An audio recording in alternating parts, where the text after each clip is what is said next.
You sure you can handle? Okay. We can take my Lambo. I'll put on a tight check. You sure you can handle? We be faster than Django.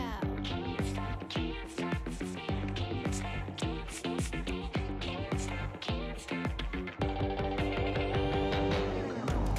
Can't stop, won't stop. I can't stop, won't stop. I can't stop, won't stop. Can't stop.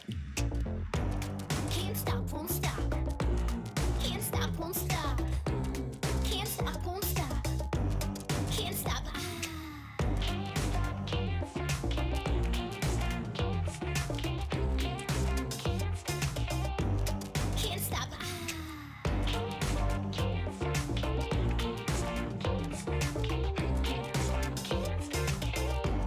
Can't stop.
And we're ready to get underway with our second T20 fixture here at the Mildura Senior College on this Sunday afternoon.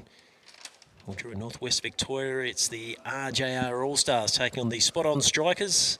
Spot-On Strikers won the toss and will bat first. Pat Silcox alongside of Peter Walsh. Thank you, Pat. We've just gone through a significant comedy routine here, which hasn't gone to air, unfortunately. But some of our best work. I was thrilled. I really was. And we discovered that it wasn't going out on the loudspeaker to the small crowd that's gathered. But if it was, I think they would have come around and clapped and said, "Encore, encore." Should we say anything about them? I don't think so. We'll get through a few overs first and give it some consideration. Jason Simmons is in operation from the school end. He's bowling there to the Kiwi, John Gary. He's taking up this opening over here for the Spot-On Strikers, who will look to bounce back and go again after a good showing first up here today at the Mildura Senior College. As Gary's chopping that one back, and it's just going to bounce up and over through to the keeper safely. Darren Cox is looking after the gloves for the RJR All-Stars. As we said the other day, Walsh, they've got a very much New South Wales Blues feel about their uniform, haven't they? Absolutely. And I reckon if you put on a top like that, because New South Wales have had so much success, I reckon it makes you feel even better. Feel as if you can go for it. The ball's hit into the offside and they'll get their tally underway. So Gary moves to one, score is none for one. Do you feel that they might almost consider themselves to be Australians down the track? That seems to be the connection, playing for New South Wales. The baggy greens not too far away. Yeah, it's a good call. It's a good call. And speaking of baggy greens, talking to Doug Walters during the lunch break, and he said, did you become aware of the fact during last week's news that Greg Chappell lost his baggy green. It was stolen from his kit. Is that right? Put it in storage ages and ages ago Yeah. up in Queensland, and when he moved back to Adelaide, he thought, well, I better get out this, this and this. Couldn't find the baggy green. Not to be found. No. Wow. And Doug, as is his laconic self, said, you don't want anything like that ever happening because it meant so much to former captain of the Australians and a wonderful cricketer and a really nice man too. And it's gone. Wow. You see people get Brownlow medals knocked off from time to time, and that, I don't know. You just think if they're going to go on the black market and sell, I mean, how is it not going to be found? I mean, it's something that's pretty iconic, isn't it? It's going to stand out like, you know what? Yep, very true. Very true indeed. None for one in the first of a shortened afternoon or a shortened day of cricket because we did have some rain. And for those of you who we did mention of earlier on, heavy rain this morning, but I was up and about and having a look around and buying the local paper and studying the form guide for the Sunshine Coast. And no sign of rain then. A bit cold, but it was okay though. It was okay.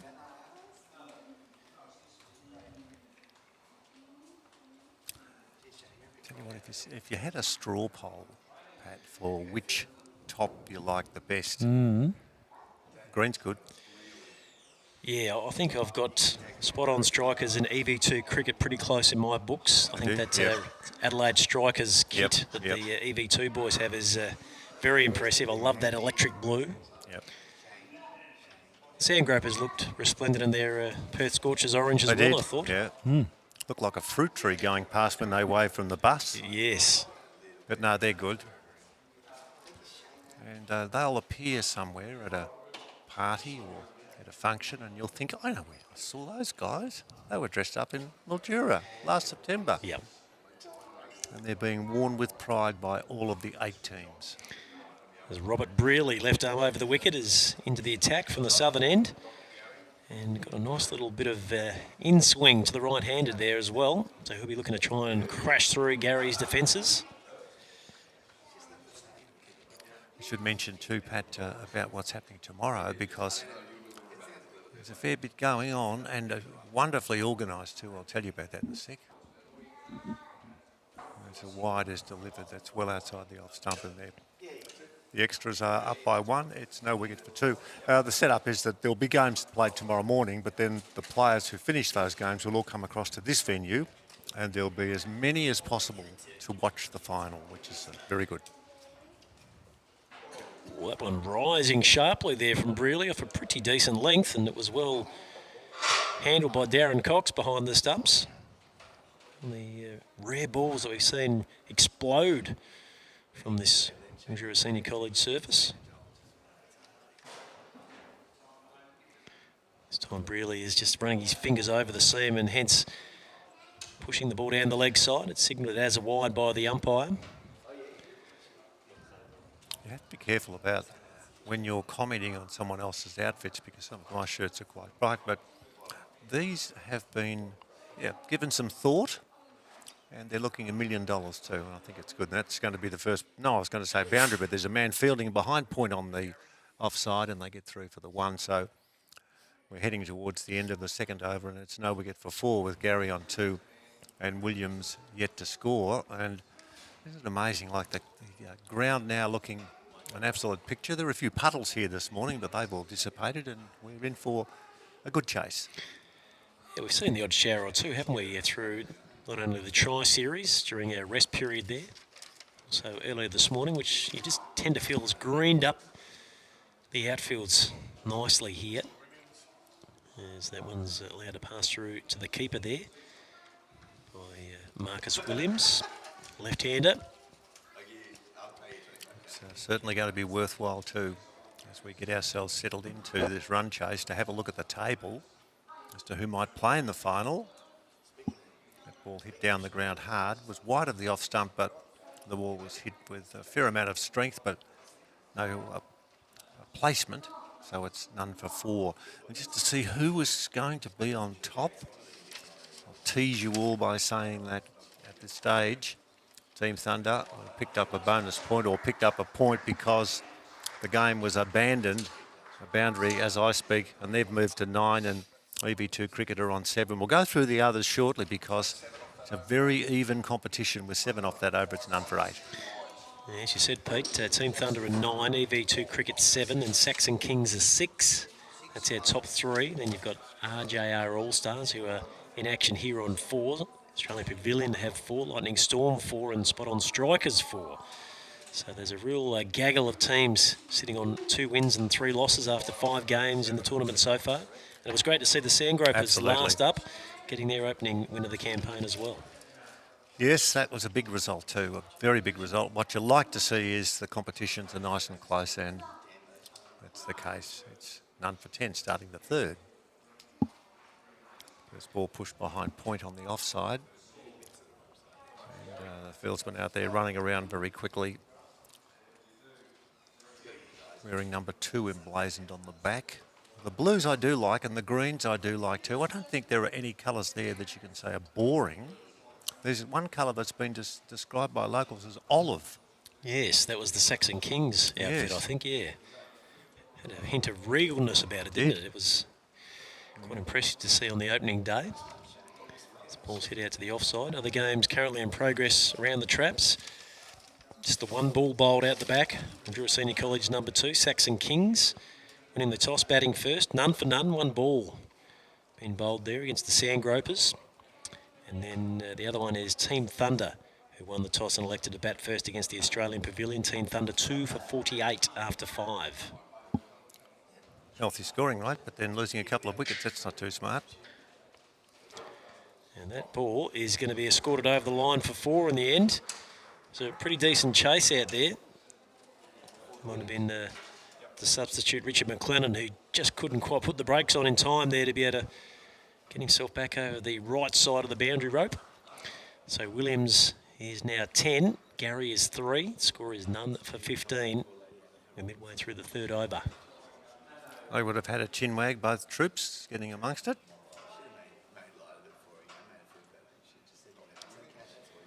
Nicely bowled by Simmons. Full and swinging into the left-hander.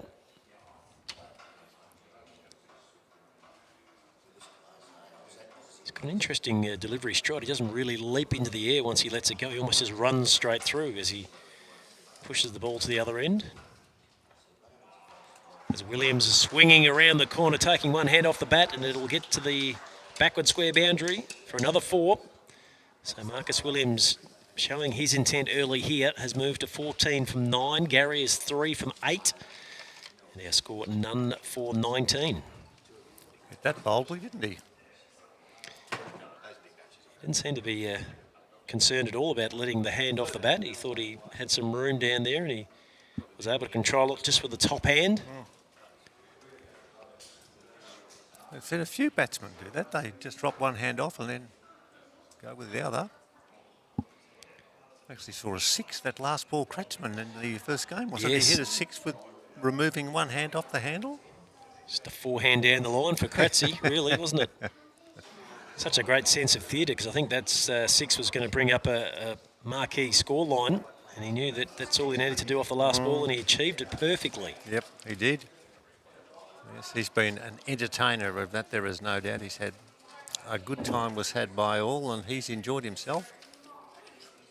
And you need somebody like that in each of the teams, and I'm being careful about my selection of vocabulary. You need a showman. Yes. You need someone who, as he walks out to the crease, you think to yourself, there's an air of authority about him. Not smugness or not arrogance, but just knows his stuff and knows what he can do. And pretty much, he doesn't do it all the time, but he does it fairly regularly. Nice little hustle there from the spot-on strikers scorer, who hurdled the ropes in front of us here in the broadcast position as he went out to see his team and then come back very swiftly and safely, which was most important.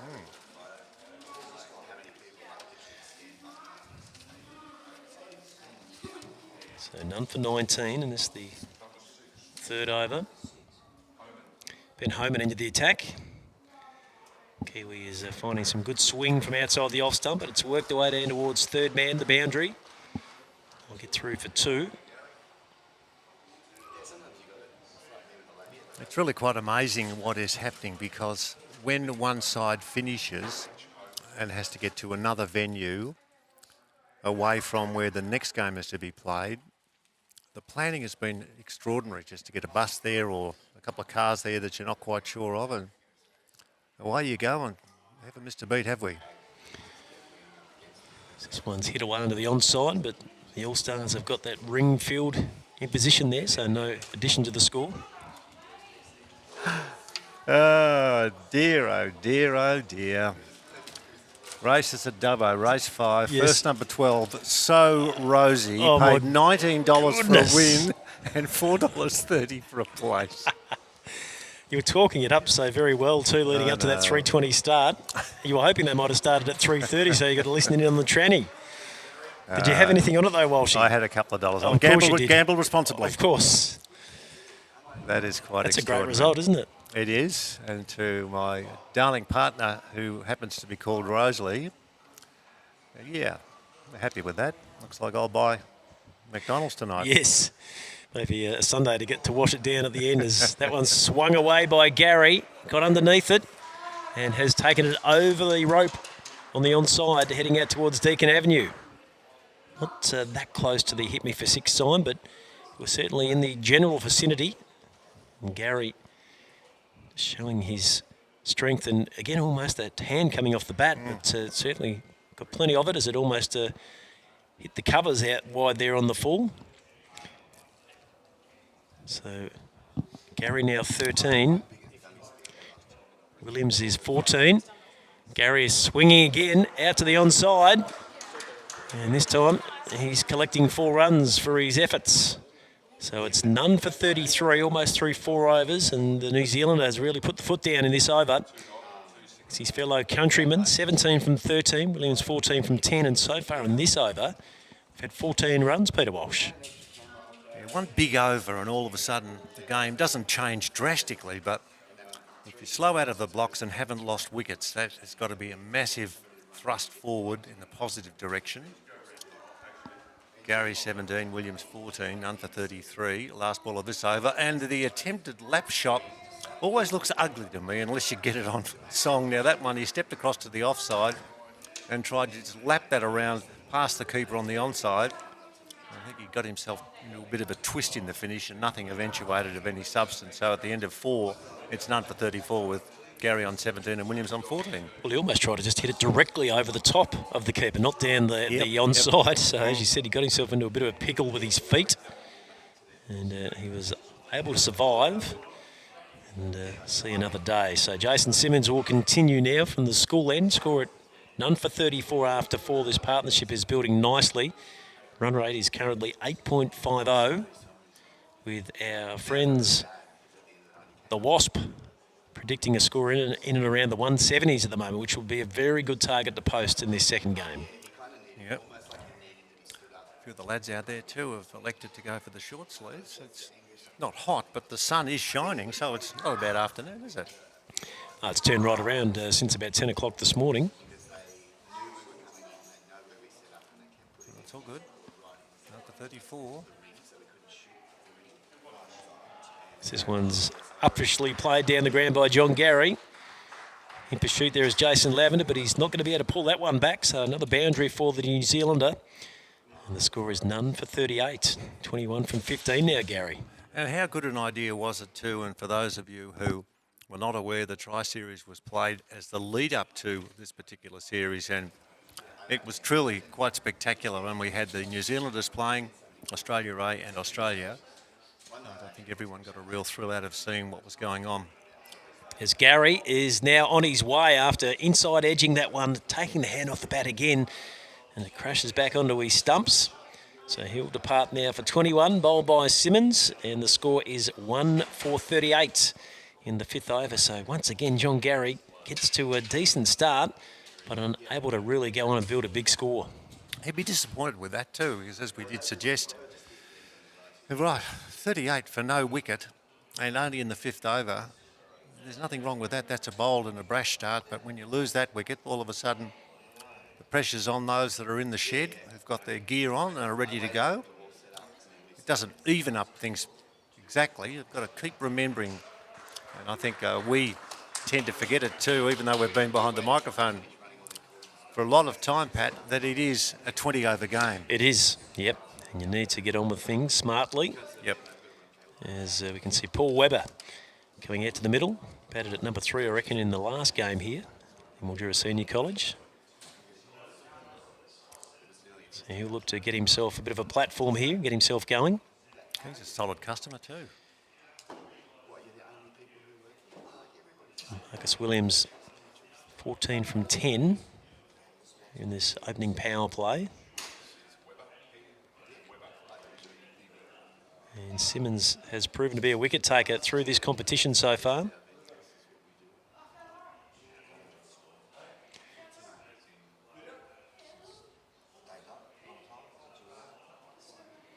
One's going through nicely to the keeper, Darren Cox. I believe in the second session, Peter, you'll have the chance to have a chat to Mark Vandermerwe, the RJR All-Stars. I think Jason Lavender come across and set that up for us pre-game. Mark, unfortunately, has pinged the hammy, so won't take any further part in this competition, but he batted beautifully here when we saw him a couple of days ago. Just on that too, I'll fire a question at you that will help me. There's a possibility of a run out there, but a misfield, the ball pushed away and they looked as if they were going to try and dart through for a single, then changed their minds. The ball was misfielded, so no issue. The question is, when you were talking to, and I couldn't catch the interview, but it was to do with injuries that were being treated. Brian Kelly. Yeah, Yeah. but now, did Brian say anything about the problems with hamstrings at all? Did they get mentioned whatsoever? A little bit. I think his marvel was the fact that a lot of these players have prepared so well for this tournament that they've been working very hard on their fitness and making sure they're in the right peak condition for, as he suggested, a lot of cricket in a short time, because we have seen quite a few of them double up from the Tri-Series and going again here in this T20 tournament. Well, Simon Nish has made 116 not out and 106. He scored 238 and he's got a dodgy hamstring. When I say dodgy, I don't know about how far you go when you're saying, oh, he's done his hamstring. Oftentimes in calling football, you tend to say that if they grab for it, but it might just be a little twinge and it might mean, what, it's normally 3 weeks, but Yeah. not everyone has that length of time to recuperate. Certainly when you're playing in a burst of days as this carnival has been, you haven't got that sort of time to be able to come back. So we did see him here on the Tuesday of the final of the Tri-Series. He looked to be really labouring, didn't he? Yep. But then when he made that 100 early yesterday, didn't seem to have a care in the world. He was moving beautifully up and down. Oh, look, when you look Middle. at the stats that we get access to, let's have a look. 10 sixes and 26 fours. Maybe his hamstring's all right. He just hits the ball either over the top or along the ground for 4. I like his thinking, Walshy, that he doesn't like to do a lot of running unless the bat do the talking. He was just in full control yesterday, played with great confidence, and it was great to watch too. Very much so. So Matthew Pigg now takes up the attack from the southern end. So Muddledge does the tidy up work down there on the ring. So the All-Stars looking to take the pace off this opening power play. They've taken 1 wicket so far. Score is 1 for 39.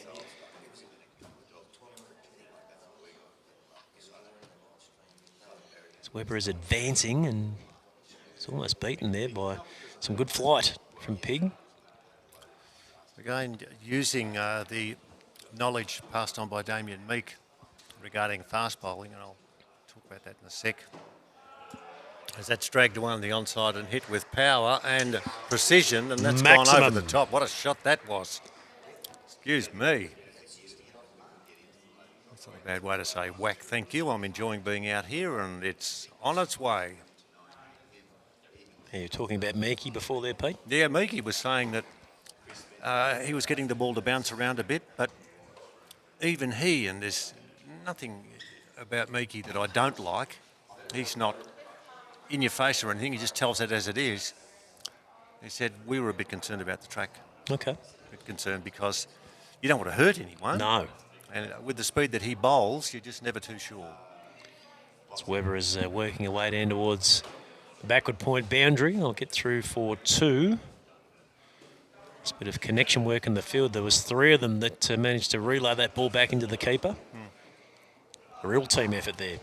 And that's what it's all about. It's that ability. And with all the stats that we've been able to compile, the only stat that we haven't got access to that I'd like to have access to is number of catches dropped. That's a good question. Well, there has been a few go down over the last 3 days, but there's been some great ones taken at the same time as well. True. There's a bit of hesitation as I think Webber was looking for another single there, but he was sent back by on-striker Williams. Now, I apologise in advance, but I've got to get this out of my system and I'll feel better. That I had a beautiful salad roll and it was magnificent at lunch break and a large glass of water. And I had a rolling donut for lunch. And were they nice? Well. Across the road. Rolling donuts. Sprinkles of sugar and strawberry or whatever it is in the middle, jam, but very tasty. Have you tried those at all? I actually had one in one of the rest days, Peter, as it turned out. Did you? When I was away from the mic. I'm really happy for you. Bit of a Balfour's number. That name would ring true for your time in Yes, Adelaide, of course. Of course. The great bakery. Home of the pie floater, as it were, next to the I've Adelaide never train had one, station. have you? Very nice. I Are don't they even know really? if they still make them, but the traditional meat pie just covered in a gravy with the peas on top. Yep. The last time I was there, and this is ages ago, this is years ago, and I had some friends up from Robe, and they gave me a crayfish if I could get some tickets for them. And I thought, that's too easy. And it was all good. And I went to get 3 schooners, which was a sensible thing for me to do. Not. $54. Schooner in South Australia is the biggest size It's of drink, the biggest isn't it? size and cost $18 each. Well, that's probably, and that's about going rate these days. I think where was I recently? We were somewhere and I had a chicken palmy, which is my want when I Yes. like to go out for a pub feed. Had a pint of Guinness. We're in Melbourne. And I flashed the card up, and up on the screen it came up as $49, I think it was. Really? I thought, well, how much was the palmy? And he said, 26, so I'll pay $23 for a pint of Guinness. Wow. As we can see an aerial shot of a drone. Not sure if that's one of the Be Live drones up in the air. No, Todd's got no idea. Just must be a local drone taking in the action. I know a few local drones. It's right up above the middle of the wicket square there as we look out from the Mildura Settlers Pavilion. Oh, look, it's amazing the costs in that. And look, I don't want to go ear bashing, but I'll just get through this quickly. I haven't had a drink since the 2008 Grand Final when Hawthorn 18-7 beat Geelong 11-23, but that's another Thank you very story. much. But the fact is that I was in a grocery store the other day and there was a lady in front of me and I wanted to buy a newspaper. So I didn't want to have to go through the checkout place where you had to get the barcode sorted and all that sort of stuff. All I wanted to do was to hand over $3, give me the newspaper so I can read the form guide. That was it. That was my story. Yes. But the lady was in front of me and she was argumentative as that ball, the attempt to drag away on the onside, unsuccessful, and there's no run. And she was having an argument with the very pleasant shop assistant about a packet of cigarettes she could only buy at that counter. Right. And she bought the packet of cigarettes and she had some money. She would have needed a lot of money to buy those. $75. Insane, isn't it? 75 smackaroos for something to puff on. Yeah, hard to fathom. I've never been a smoker. No, neither have I, but you've almost got to take a full-time job just to pay for your habit these days, don't Really? you? Anyway, she wasn't very happy and I wasn't very happy, and the shop assistant, I said, oh, look, I hope your day gets better. And then she looked at me and said, do you really care? And I did care. Yes. So I moved on then and had the paper and didn't have to go through the barcode, paid by whatever, and realised that $54 will get you 3 schooners and that's it. Do you generally tend to get through the self-serves these days, Peter? Would you like to have the service? Look, I like to look dumb and like a sad Labrador face. That's me. You go over there and someone looks at you and says, are you right, sir? And I say, do you really think I'm right? And I think the fascination is this ball driven down the ground on the onside. They'll get a single. They might get 2. The chase is on in the deep. And they'll just finish up with the 1. But then the shop assistant will come across and you're there with your partner and the shop assistant will say with a beautiful grin, how you guys going? I said, the guys? Well, this is my partner. She's a girl. But how are the guys going here? Why do you get called guys all the time? It's a loose title, which has probably worn out its welcome, I think, Peter, over a long period of time. Yeah. I think we better start calling the cricket. But look, I'm enjoying the banter. I don't know about you. I was going to throw one more into You the can. mix as far as the self-serve checkouts. Now, I don't want to drop too many big multinational brand names into the conversation. do so. But Audi here locally have just branched out finally to the self-serves because they never used to have them, and you get stuck in a line of, and the Audi conveyor belt is a very long conveyor belt. People can fill them with a lot of good quality Australian products, of course, but no, Audi have gone down the path of the self-serve checkouts, but they have a screen that captures you as you scan your products, and it's about this big. Like, you can't miss yourself straight in front of you. Like, it's a bit daunting. It must be said. I almost feel like I want to wear a balaclava, not for the wrong reason, but just to try and protect. Sharing moment. Trying to cover up my face from the screen. Oh, look, it's, fraught with danger, the whole lot. 1 for 53 after 7. This first ball of the next over hit straight back down the ground for 4. No, it's not. No. There's a protection down there in the goal square, in the defensive end there. That's where we look at the Deakin Avenue end of the ground, and it was hit with a fair amount of gusto, but just not quite the direction that was looking for. 1 for 54. 7.1 overs gone. There's a man deep in thought on his mobile device. Or maybe he's controlling the drone. Has he got the remote control? Yeah. There's a drone controlling the drone. So there you are. You've got it down there. Maybe there's some live pictures going to the Spirit of Cricket Facebook page as we speak. Might just pull that up on my phone and see what is going on. Yep. No, we've been well looked after with the information sharing, and thanks for keeping in touch with us too. We get a bit tired, that's all, tired and emotional when you're sitting here all day and the chairs are hard and your backside feels a little bit solid. But it's okay. It's okay. 1 for 54. This ball turned away on the onside for a single. They run quickly. They don't have to run all that quickly because it was just away from Little Piggy, who's the bowler. And it's 1 for 55 with Williams on 17 and Webber on 14. Beautiful day at the cricket too. Magnificent weather after a tardy start. See those clouds really starting to break up on the outer side of the ground. Pigs bowling a full of length delivery, which is hit back down on the onside by Webber.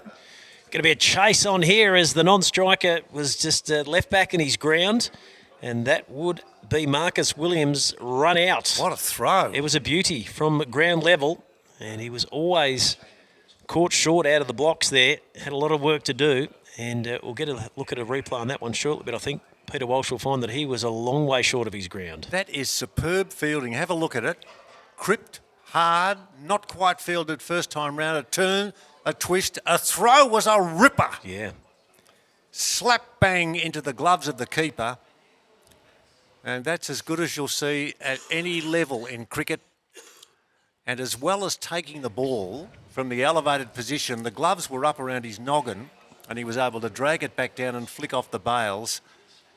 And there's a slurp of rehydrated water down there that's being consumed. Why not too? Because that was the sort of wicket that drags you back, not that you're out of the game, but 2 for 55 now, 7.4 overs gone. That was brilliant. Yeah, Jason Lavender, who was just fielding in on the ring on the onside there, the number 7, who did so well initially just to knock it down, but then recovered quickly and picked it up and threw it in the one motion from ground level, didn't try to get back to his feet. And then it was Darren Cox who then took the ball and brought it down onto the stumps, and that was a great wicket there for the RJR All-Stars, just when the spot-on strikers had a real bit of momentum going their way. True. And Neil Grice, who was impressive earlier on in the first game here at the Mildura Senior College, he'll feel that he's set already on this wicket, and he'll look to get going once again. And there's one little point I'd like to make at the end of the over about the fielding of all teams in the competition. Remembering that this is over 50s.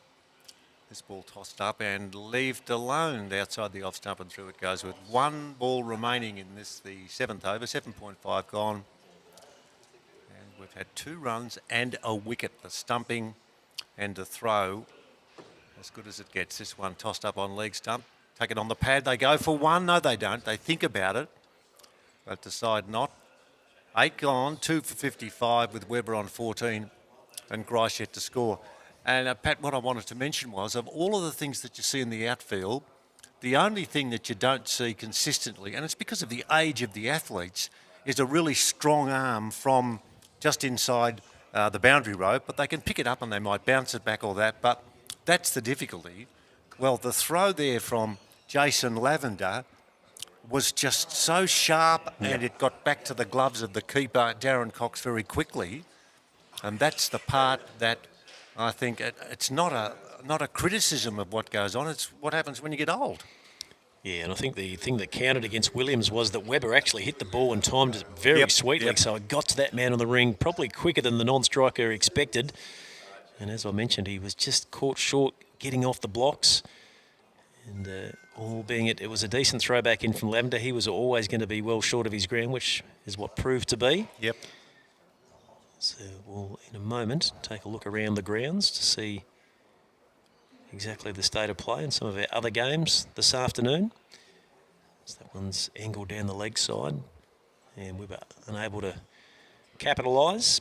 So Saxon Kings winning the toss and batting first behind us at Mildura Senior College number 2, a 2 for 41. As Webber's hitting out into the onside, picking up the single.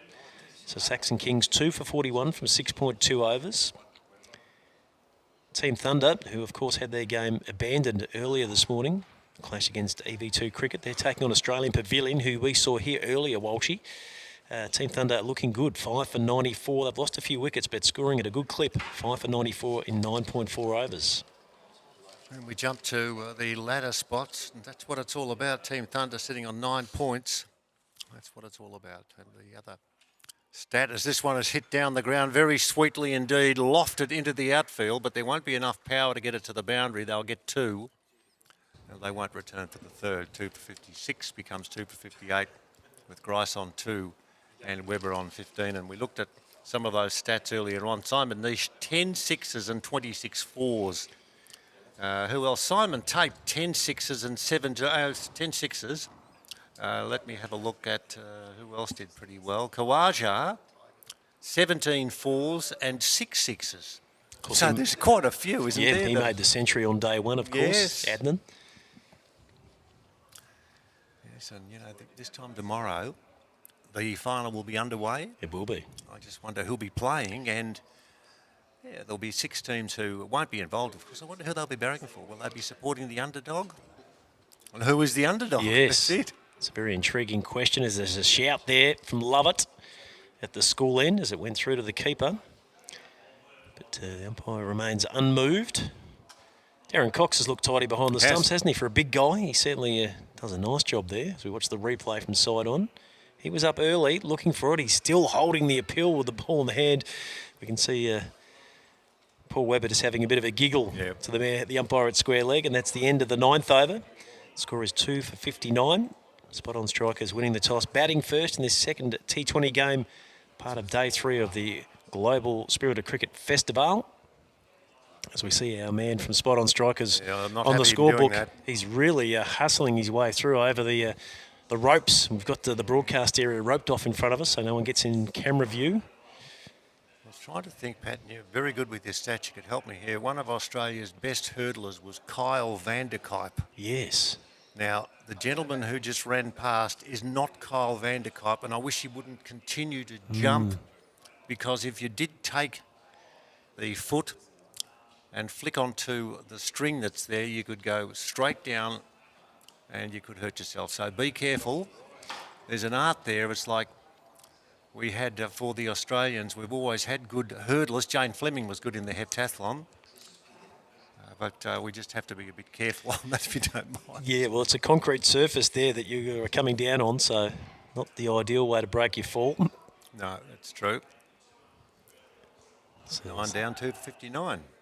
Spot on strikers is picking up another run there to the man at backward point.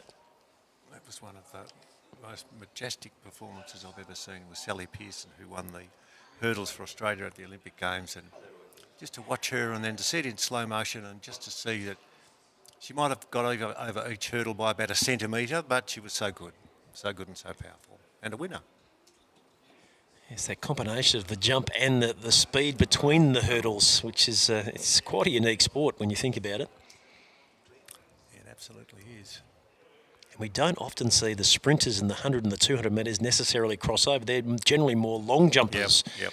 I think the hurdler is just a rare breed on their own accordance, really. Yeah, that's very true. That's 2 for 62 now, the score, with Webber on 16 and Grice At the moment, Grice is on 5 men out. Gary made 21.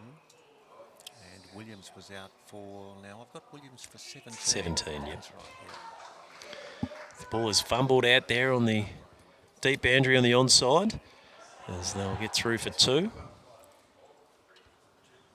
As we see one of the fans just plugging in their mobile phone charger. We're They just rare walk and in, lucky enough you to walk have in from another suburb and just climb onto the ground, scratch around in the carpet for about 10 or 15 minutes, take a salad roll and some food, and then disappear. It's amazing, isn't it? 3 or 4 open outlets there, which has become very profitable as catches spilled out in the deep there by the All-Stars in the last ball of that over. So no fortune, unfortunately, this time for Matthew Pigg.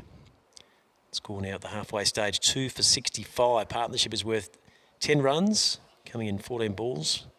And our Wasp predictor now has the spot on strikers on track for 154 as a total. That's not a bad total, 154. But to say it and to reach it could be 2 different things. Yep. Yeah, wickets in hand will be the key. And they were lucky not to have lost their 3rd one there, that last ball of the 9th over. So we're back in again here with Gary Lovett. That one's not taken cleanly by wicketkeeper Darren Cox. It runs away down towards fine leg boundary, I think it were there. They'll get back for 2. Who's the key? Well, Grice impressed me, I thought, in that last game. He looked like he was in good form. So he might be the man that might be able to really drive them through the back end of the second power play and into power play number 3. Still have Kelvin Scott and Simon Tape in the sheds as well. As there's a catch taken out of the deep mid-wicket fence. Nicely pouched by Robert Brearley. And a wicket for Gary Lovett. And just as we said, this was going to be a key partnership. They've lost their 3rd wicket now, the spot on strikers. And Webber has to depart with his score on 19. And he was out caught, really bowled Lovett as he got down low, launches, and man out in the fence there, Brearley did well as he was walking in with the bowler.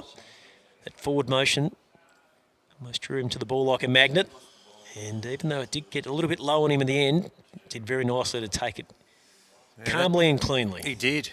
He did. Very well called. And I have to say too, Pat, you've got Gary 21, Williams 17, Webber 21, and the I Ring a Bell is simple. They've all got starts. They have, yeah. No one's gone on with a big one as of yet. Simon Tape, who has been in good form with both the bat and the ball in this tournament. Let's have a look at Simon. He scored 120 runs all up when advancing to the crease. Let's have a look. His average is 60, which is pretty good. Strike rate is up there and at him, and he's hit 10 sixes. So he knows how to tonk the ball where necessary. And now, halfway through the overs, the target 134 if they can continue on at this rate. But they can't afford to lose any more wickets now. This is an important get-together for these 2 guys in the middle. Tape is playing the first one back down at the pitch. Nicely looked after there by the bowler. So Lovett has 1 for 12, midway through his 3rd over.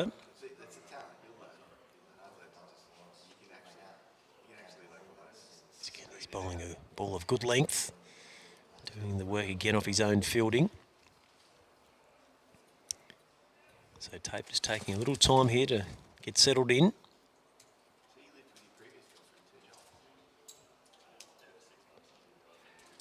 This time he's swinging the ball out between the men on the boundary there at mid-off and mid-wicket. Will be picked up, though, by Brearley. So I'll get back for 2. The score is 3 for 69. 1 left of this 11th over. Lovett so far has 1 for 14 and has just conceded the 4 runs in this over, which has been a pretty tidy one. His Tape is backing away and he's heading out backward a point. And just the 1 run on offer. So at the end of 11, spot on strikers are 3 for 70. The run rate is 6.36. And there's 9 overs remaining. Hope you're enjoying our coverage. We're presenting it, and I think the best way of summing it up is to handball to you, Pat, because you are from Mildura. We're at a school ground, very impressive school ground too. I went to St Pat's College, which was very impressive, and the best part about St Pat's College, which I found very impressive, was when I left the school and went to another one. Right. Was that from your perspective or theirs? I think it might have been a bit of both. Right. I think my father said, Peter, we want you to continue on with your education, but we'd prefer to get a report that we want to read, which was a good, strong comment from Yes. John Patrick, my father, my late father. As Matthew Pitt continues from that southern end. Let's put a little bit more into that delivery that time as it goes through outside the off stump. Did you get a chance to look at the track this morning? No, I haven't been out there today. I've been a bit lazy. I've been anchored to the broadcast chair for pretty much duration of my time here today. I was just wondering as they sneak through for a single off the next ball about right there, the sweat that normally can happen when the covers are put on, but there's a bit of extra bounce occasionally when you're seeing, even the spin bowler finding that. There's a bit of a tinge of green about the surface, which might have been induced by having those covers on overnight. As Grice is, or say, back cutting the ball as it runs out towards the third man boundary.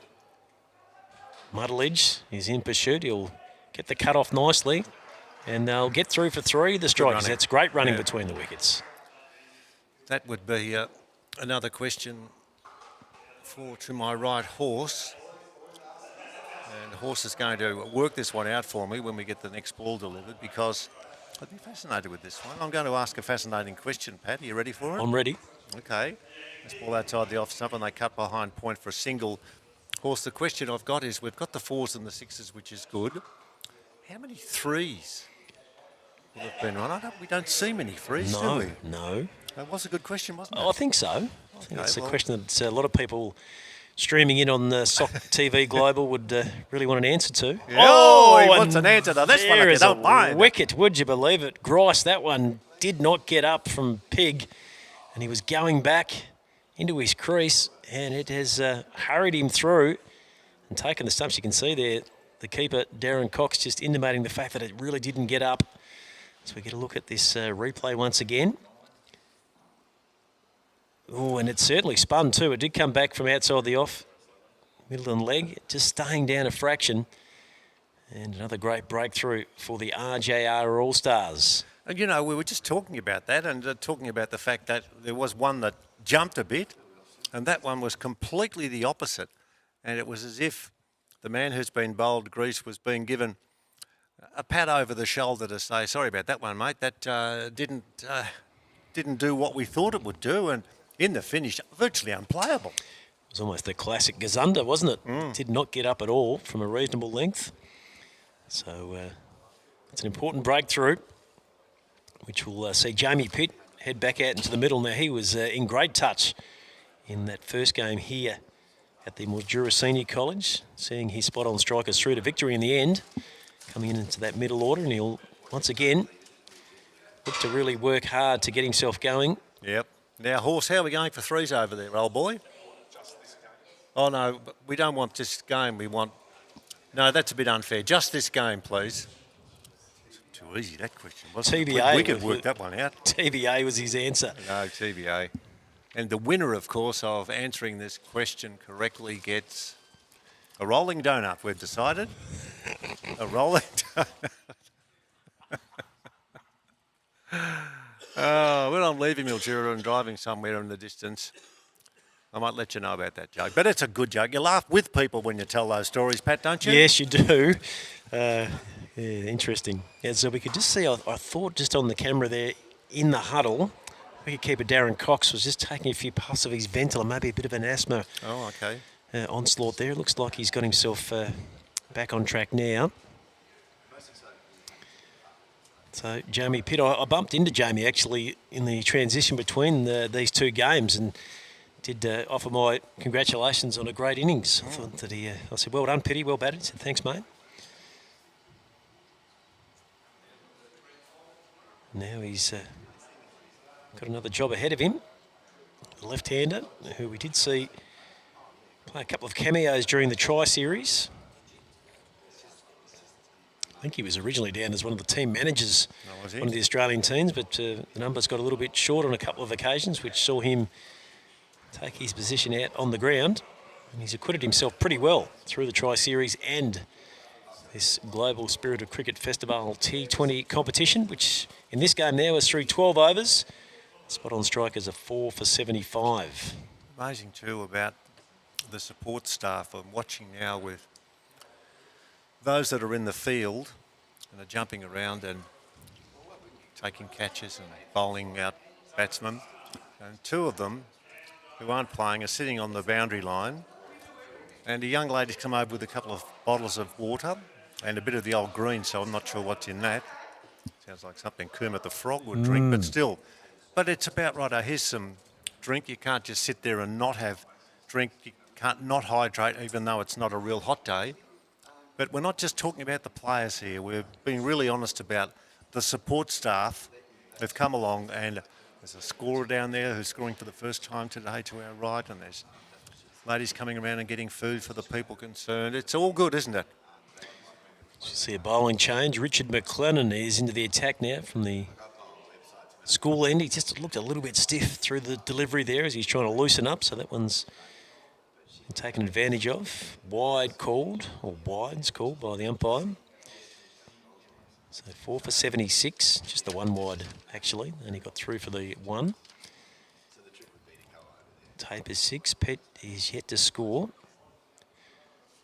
As we have a look at the field, we can see that the All-Stars have got a man right in front of us here, and on the deep cover boundary for the left-hander. Pitt is hitting uppishly, but he will get it away from the man who was parked in there on the ring on the 45 on the offside. They'll get through for 2. It's really fascinating now because if you look at the ladder and you look at who's going to win this game, well, we don't know yet, but it's going to mean that all sides in the top 6 really, because those down at around about that level have got a couple of wins. And I'll go into detail about that in a sec. As you can talk to us about this delivery, Pat, and then I'll go through the ladder that we see it as it stands. Jamie Pitt once again just backing away and giving himself some room outside the off stump, and cashes in with a couple to add to his tally. He's moved to 4. Tape is 6. Score is 4 for 80. We are midway through the 13th over. We've got Team Thunder on 9, BB2 Cricket on 7, and then on 6, Saxon Kings 4, RJ All-Stars 4, Australian Pavilion 4, Lightning Storm 4, Spot On Strikers 4, Sandgropers 2. It's like reading out your Chats Lotto numbers. Yes. And the supplementary number is...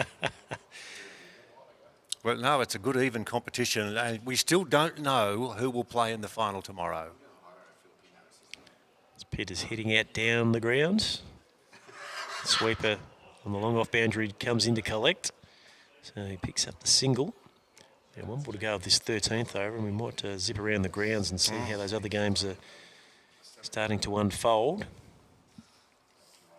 We're only having 2 of the other 3 games being live scored, so I'm not too sure about the other one. We'll try and maybe find out a bit more about that one during the innings break as McLennan charges in again. And he's bowling a nice back of length delivery, which is dealt with nicely by Tape. And that should be the end of the over. Umpire still standing at his mark. There was a wide, I think, in this over at some stage as I look over to Horse. He's nodding no. I'm sure there was a wide down the leg side because we are going for a 7th ball, which hopefully... You've been waiting to say that all day, you know. Horse has been nodding. Yes, but I was hoping for the scorer's sake that it was going to be no runs off that 7th delivery, but it's actually gone for 4, which will become a bit of a conundrum for our scorers just across the way. So at the end of 13, we're thinking that score will now be up at 4 for 85, as they'll just retrace their steps. In fact, it could actually be 4 for 86 or the extra one for the wide. Quickly around the grounds, while there's a little bit of confusion here at the Mildura Senior College, we can let you know out the back, MSC number 2, Saxon Kings, won the toss, elected to bat, and they are 3 for 73 in the 11th over. Yeah, this is the big score, this one. This is the big one, my friend. So drum roll, this is a big one. Okay, Team Thunder are 9 for 117 or 14 overs. They're the top side. They have not been beaten. They are on 9 points because they got the extra point because of the play being abandoned this morning. So that's a pretty good effort from Australian Pavilion. If they can restrict Team Thunder to a score of around 130, they'd have to really fancy their chances to get through in the second session. Massive, massive. It's going to really open up at mid part of the table as Lavender is in and angling down the leg side. Ball taken out towards backward square for a single. It's quite a long approach for a spinner, I guess we'd call him, as he runs through in front of the umpire. Was I right in picking that, or was he coming in front? No, he's actually going to come in behind. Just wait to see where the umpire takes his position. No, I think I was right. They do so many things, haven't they? Got a spot where the ball is, spot where the foot lands, so it's not a no ball. I think he is. Well, he's actually going to bowl over the wicket here, so he won't get to see that as it's nudged around the corner there by Tape. And they'll pick up another single. So now with the left-handed Pitt on strike, we might get to see exactly Lavender's approach here. The umpire is standing well back from behind the stumps. And yes, he isn't going to bowl in and in front of the umpire as Pitt is turning it out onto the onside. Quick throw back to the keeper. Pick up another single, 4 for 88. Halfway through this, the 14th over. 6.3 overs remaining. Run rate is 6.52 in the Wasp. Predicted score here in this first session, 145. Tape's the man, 11 from 11, and that swung with lust over the top. He's hit that fairly swiftly and a lofted shot, and the ball disappears behind the orange sign. I don't know how close it got, but there were a few oohs and ahs here, weren't there? I think it was pretty close, Peter Walsh, to that hit me for sixth sign out there. We've had a couple today that have gone precariously close to being $25,000 worth on the onside there. As we get another look at this one as Tape swings the ball away. Oh, it's bounced well in front. It almost might have bounced up and hit the sign on the skip. I don't think that's going to pay out, unfortunately, but we'll get a better angle here. As Tape swings it away, and again, it's probably about 5-6 metres just to the right-hand side there. So it definitely has to hit on the full. Is that the way it works? That's my understanding. As we see a wide signal by the umpire. Well, that was a good shot, a lusty blow, and a few oohs and ahs, so people have got good vision. I've got binoculars here, and I could just pick it up. 4 for 93. And this ball, it does spin a bit, just pitched outside the leg stump and tweaked, but ever so finely back towards where the off stump was being protected, and there's no run. The big man there adjusting his box as he gets himself ready to go in and face the last ball of this over, where we've seen 7, 8 plus a wide. This ball, he leans forward and it's inside edge. They're going for a quick single. They better run quickly. They do. And the throw nearly cleans up a man who was moving like one of those Mack trucks down the wicket, running quite quickly. Number 1, 4 on the blazoned on the back, Jamie Pitt. 14 overs gone. Tape 18 off 13. Pitt 8 off 8. And it's 4 for 97. I was just sitting here, Peter, and just trying to get my head around Jason Lavender and the long approach that he has. Being a spin bowler almost evokes memories of Derek Underwood. Of course, he had that very, very long run up to the wicket, didn't he? Yes, he did, and he was nominated. Unfortunately, we've lost Derek, but Dougie Walters was nominating Derek as one of his favourite players and friends. Okay. Yeah, he said, wonderful man. Didn't he have some fun with the Australians? Wonderful competitor. Now, start of a new over. Lavender's in after the score at 4 for 98. Tape 18, Pitt 8. Partnership now starting to develop. Not a lot of runs left, or not a lot of balls left, but 5.5 overs remaining. This ball pulled away on the onside, hit with authority. That was a good shot, but it bounces along the ground and runs out to where there's no school today. It's a Sunday, and there's a boundary that ticks the score up over the 100 mark. 4 for 101 in the 14.2 overs we've gone. 5.4 overs remaining. I think we've got another case of the ball going through the gate and into the school ground, so they may need the key to open up around there. I know earlier in our first game today, it was some ingenuity from the fielding team where Yes. they pulled out one of the teardrops from on the outer side and reached through and dragged the ball back. Yeah. So maybe that could be a bit of advice that could be given to the Well, All-Stars out in the field. It's a good piece of advice, but I think the other piece of advice that I think I'll pass on now is the way to go, as a couple of kids run through. My understanding is that they have got the ball's gone there and they lock the fence to keep the kids in.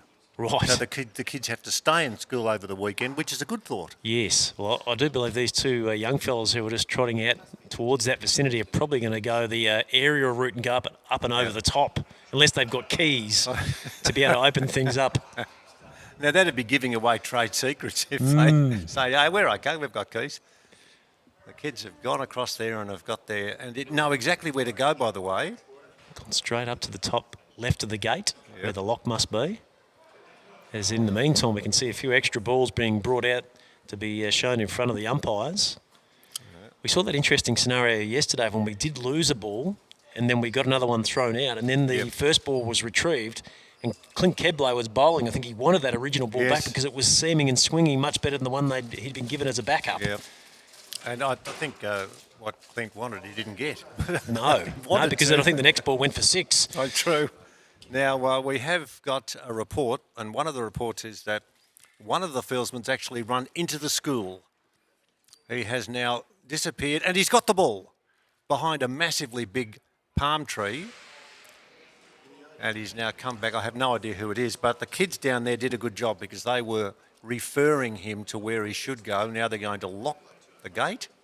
The kid's got the key out. And I'm hoping that information gets back to the school assembly when the kids are back at school and he's given the correct... Well, that's providing he goes to this school. He mightn't even go here. No, it is a senior secondary school, so I wouldn't have thought those boys would be old enough to be here, but maybe they will in the future. They're just getting a feel for it. Well, they know where the locks are. Yes, they do. Mal Hancock, I reckon, was the man that risked his life to head in towards the school grounds and retrieve the white ball, the RJR ball. Yes. And we should get back into some live action shortly with the score 4 for 101, 14.2 overs bowled. We should also make mention of the fact that I don't know how long we had to wait there, but umpires need to know, and they do know, because we only have a certain amount of time to complete the overs. And, of course, we started a little late today because of what happened with the precipitation this morning. So, excuse me, we could write a book about just one day's cricket. Yes, well, according to our NV play stats there, this innings has been underway for 62 minutes. They are permitted 80, of course, but you'd think there'll be some calculations of time to be reduced after that ball disappeared into the school grounds. As the ball is just fizzing past the outside edge of the Jamie Pitt blade. Nicely bowled there by Rob Brearley. He starts very wide, doesn't he, when he gets in with his run-up and then gets himself organised. And this is hit down the ground, in the air, deep and caught comfortably in the finish. The ball sailed in the air and the person who took the catch out there virtually getting into a crouch position and looks pretty chuffed as he's prepared to run back and accept the high fives that are plentiful. And that score with 5 down now is 101. And that's a pretty big blow too. We'll watch that in replay. Good contact. Very good contact. Made some ground, didn't he, coming in off that long off-boundary rope. I'm just hoping that he might have turned around for us so we could have picked it up. I was thinking it was Jason Simmons, but I could be wrong. As he takes a bit of Gatorade in there after his great effort coming in off the rope. He's knocked the whole bottle of Gatorade off in one swill there. Yeah. It must be a bit of an effort there, but he did well too. It was a very good catch. Those ones hang around for an eternity. Oh, he And almost all you need turned to do is around. done it, you beauty. It's Matthew Pigg, the number 12, who's taken the catch. So finally managed to turn around and show us his number. That was a great effort because he's already bowled a few overs in this session as well. Showed great confidence as he approached the ball. Came in and took it cleanly. So another important breakthrough for the RJR All-Stars. And spot-on strikers now look to their Kiwi import Kelvin Scott. He's come out now at an important time in this game. Well, we knew this would happen. Pitt was caught by Pig. Yes, That had to happen. it had to happen, didn't it? Oh, good catch too, and well struck, but unfortunately just didn't have enough meat on it. And that's a big one too. First ball to the new batsman is spanked off the front foot out through extra cover, and it'll roll all the way to the fence. Not swatted back magnificently. The batsman out there looking at the fieldsman out there, but gee, that was good. It was just tapping the ball back, knowing that there were two teammates behind who could do the picking up, and that was what a fruitful over. A boundary, a wicket and a 3. Brearley off 2 overs, 1 for 16 after 15. It's 5 for 104. Gary Lovett was the man responsible for the big effort play out there on the boundary. Deakin Avenue side here of the Mildura Senior College. So 5 overs to go, and the Wasp has pegged them in for a score of around 147 as it stands at the moment. So yeah, we would have thought they would be wanting about 8 runs and over when they went to the crease about just over an hour ago. So current going, they're probably just going to fall a little short of that mark. But they've got a couple of guys here that can hit the ball a long way. Simon Tape and Kelvin Scott. It's interesting too, Pat, that they have to win this game, but then it's going to go down to the adjustment of run rates, because if they do win this game, they jump up to 6 points. But that doesn't necessarily mean that they're going to finish in the top 2, because we've got 1, 9 and 1, 7. And we've got games to go tomorrow morning, but still it's good, even competition. As Kelvin Scott is hitting straight and long, and there's a man out there, but he can't hang on to it, and I reckon he's knocked it over the top of the bar, as it were, in soccer terminology, and that will be... Oh, it's 4. It must have just pitched inside the line. He might get a chance to have another look at that. I thought he might have just pushed it over the rope there as he was going back with the flight. But, gee, Kelvin Scott showing his intentions early. Here we go, Walsh. We got a good look. He's probably about 5 metres in. Gee whiz, that looked like a maximum, didn't it? Let's see if we can get another look at it here. I'm not sure if we can get a signal out to the umpires to let them know. Not sure if that's quite the angle we want, but I reckon that might have just cleared the rope. But anyway, we'll get back to live action now. The ball is hit out almost to the same position once again. Matthew Pigg's been in the news in the last over and a bit, hasn't he? He has. Another 2 for Kelvin Scott. So, yeah, interesting call from the umpire there. Score now 5 for 110. Very tough for the umpire to make a judgment on that. We'll talk in a sec about that one. Because he's a long way away. And again, I'm in no way casting aspersions on the fieldsman, because the fieldsman is looking to try and take it and not too sure as to where the ball falls after he's fallen. I think the umpire's just got to base it on the pure faith of the man on the rope to say, hey, it went for 4. Yes, he's the closest man to the position, but that one's rising off a nice length there from Lavender. But in the replay pictures that we saw, you almost feel that it might have just got there in the end. Hopefully it doesn't come down to a result that's less than 2 runs at the end, Walshy. True, we talked about just how close and even the competition is. This ball tossed up and hit in the air. Great it's shot. Gone all the way, excuse me. There's a gentleman driving past pulling a trailer. Everything's safe, the report is it's safe, but he hit that one with authority. Picked it up on the half volley, and this little piggy didn't go to market. He went to get another ball because he's been doing it now for the last over and a bit after taking a catch. Just a great free-flowing swing of the bat there from Simon Tape, and he's cleared the goalposts on that Deakin Avenue side of the ground here at the Mildura Senior College as Lavender now comes around and ball's driven down the ground with gusto. And it's is stopped pretty well there from Pig, who's going from long off at both ends of the ground. He's covering some territory. If he had the Telstra tracker on him, my goodness, it would have a story to tell. How would you be if the captain says to him now, look, you go to long off this over, and then the next over you can go to long on. You can, and he's just running all over the shop and doing pretty well too. We've got an amazing last few overs. Tape 26, Scott 10, 16 down, 5 for 119. They're finishing off in a flurry. I'm just watching Matthew Pigg, as he continues his progress across the ground, he is going to position himself out on the boundary, not at long on, but they're going to allow him to go to mid-wicket, but still he's covered some territory there. What? Goodness. Yes, seriously, he's covered more territory in the last 2 and a bit overs than some of the fieldsmen have for the whole game. Yep. As we see the All-Stars just making some fine adjustments to their field. Kelvin Scott is swinging away. Matthew Pigg's in the game again, and he's taken another catch. Well, that's why they want him in the key positions, because he gets the job done, Walshy. Excellent catch, ran around beautifully. Could not have been placed in a better position. Didn't have to move, did he? No. And the Pig does well. The last time I saw a Pig doing that, out of substance and doing, was Plug a Locket at the SCG many years ago. Remember that? Yes, I do.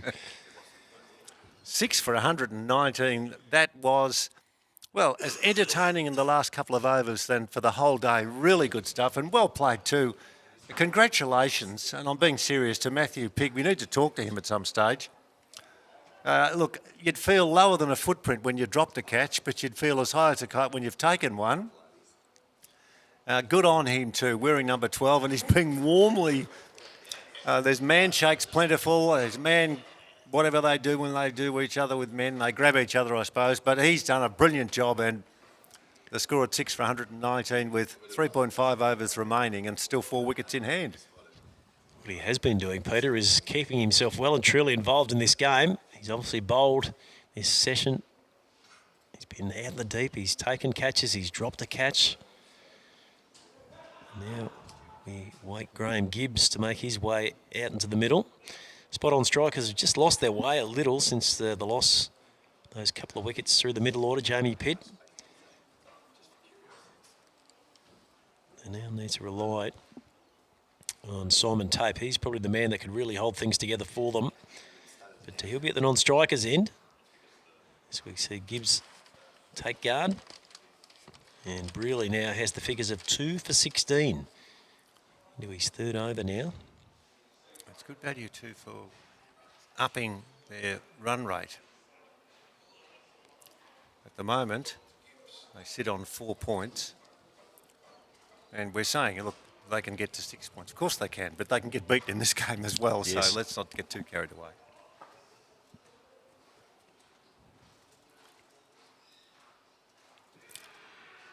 There's a big shout from the bowler.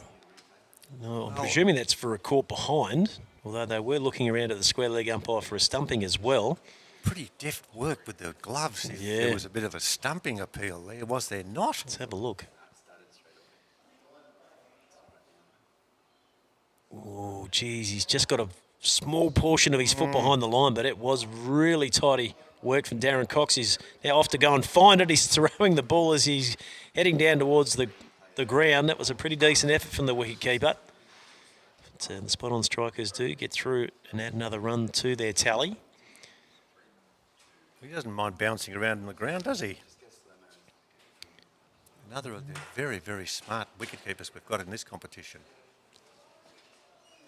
Well, it's a nice bit of work.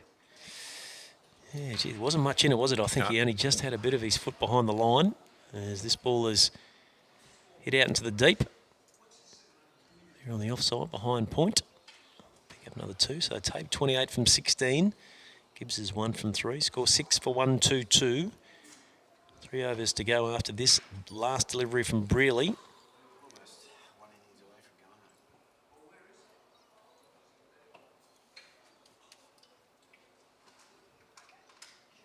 Tape is hitting down the ground.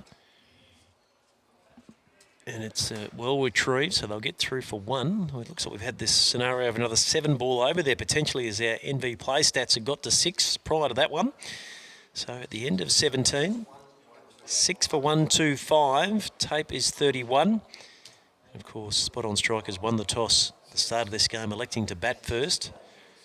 And they're continuing to try and build that tally, which currently, as we said, sits at 125. 3 overs to go, Pete. So, gee, 1 good over, and they might be in the frame for 150 here. Well, this is a fascinating finish. We'll check that other score shortly too. That's the Team Thunder score. They're playing against Australian Pavilion. We're not sure as to who's going to play in the final. Team Thunder, all out for 163. All out for 163. They recovered in the finish. They were 9 for 117. And they've got to 163, so that's a bold and a brave finish to that score. What did we get? We got Cornforth got 26 not out. 18 extras in that total, 163. There's our man Niche, 51 from 28, chiming in again. How good's he been? Yep. 2 centuries and a half century. And there's a boundary off the next ball. 6 for 129, tape 35, Gibbs 1. So Niche is in stellar form with 2 centuries and a half century and being about towards the finish. And Team Thunder getting to 163 and looking to try and win that game and secure a spot in the final. Absolute guarantee if that's the case. This ball dragged away, an ungainly looking shot down the ground on the onside out towards forward of mid-wicket on the boundary, and the batsmen are likely to get through for 1, and they will. 6 for 133 with tape on 38 and Gibbs on 1. 2.5 overs to go. Just looking through those falls of wickets for Team Thunder, Walsh. We'll get back to that in a moment. This ball was missed there by the keeper outside the off stump. It wasn't a stumping chance because the batsman hadn't elevated his foot in the air, but a big wave and not quite gloved cleanly by Darren Cox, who's ready to go now. 2 balls left in this over, and then 2 to go. This one, he's almost dragged that one back outside the off stump onto his stumps. He didn't, but the power laden in the shot. It's like me trying to hit a golf ball, and Dad would say, swing slowly, swing slowly.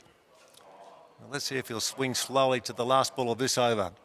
Same He almost result. drags it back on again. He Yeah. hits the pad, and the ball is shied back to the bowler who does the fielding. The end of the over. That's a good tidy over by Lovett. 6, let's have a look, 6, 7, 8 off the over when I say good tidy over. It's not too bad. And we've got 2 overs to go, and they are now at 6 for 133.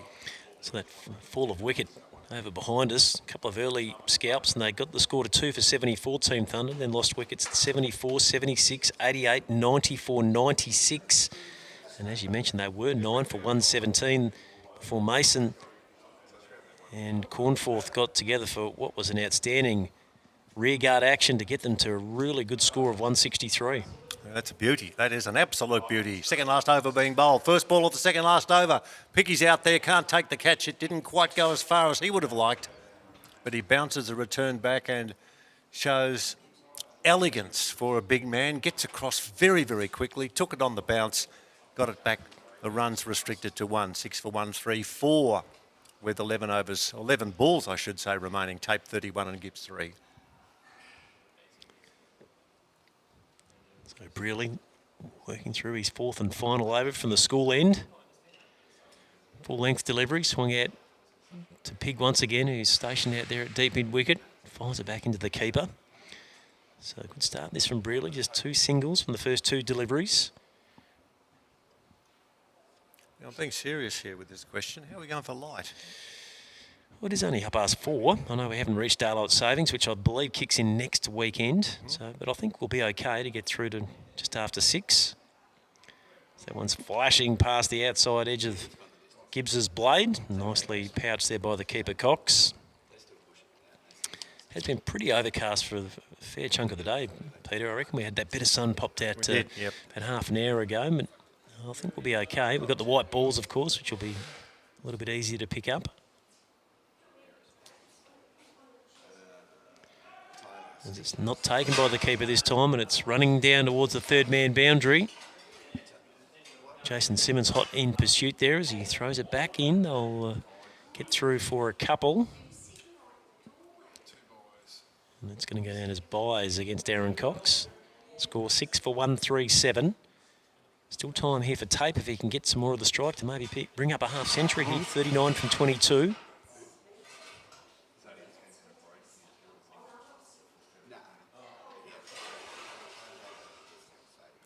Full-length ball, and again, Gibbs having trouble dealing with that.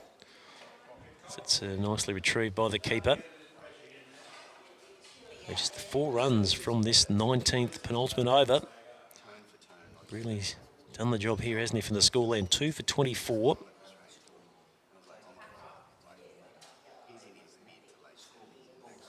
He's bowling that one way outside the off stump. He's laid his head back in disgust there. Can't believe his misfortune, but I'm pretty certain that one would have passed outside the blue line there. Yep.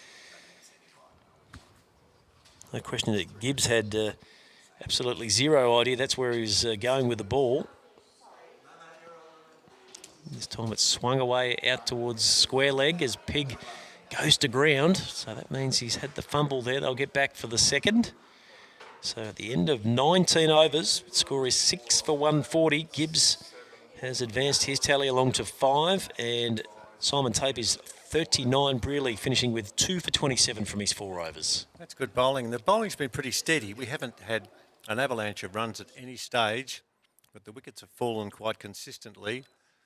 Winning a toss and batting spot on strikers, getting away to 38 for 1, 55 for 2, 65 for 3, 75 for 4, then 5 for 101 and 6 for 119 becomes 6 for 140.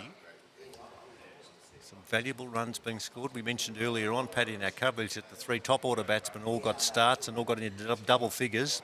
Well, Pitt, with his, not so much Pitt, Scott got 10 and Taper's double figures, so it's been a fairly steady performance by all of the batsmen right down the order.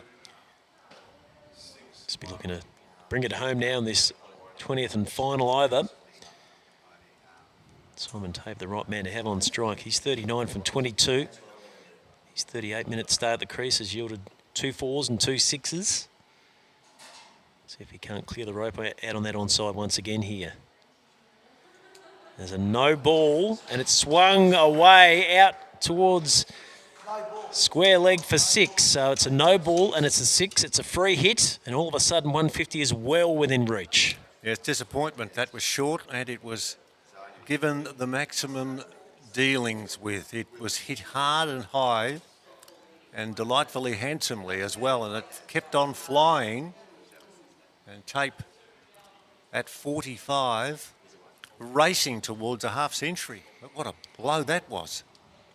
Brought the opener, Jason Simmons, back into the attack here for the final over. That wasn't the start he was looking for. No ball and going for the maximum as well. We've seen Tape take a liking to that onside out towards Deakin Avenue here at Mildura Senior College.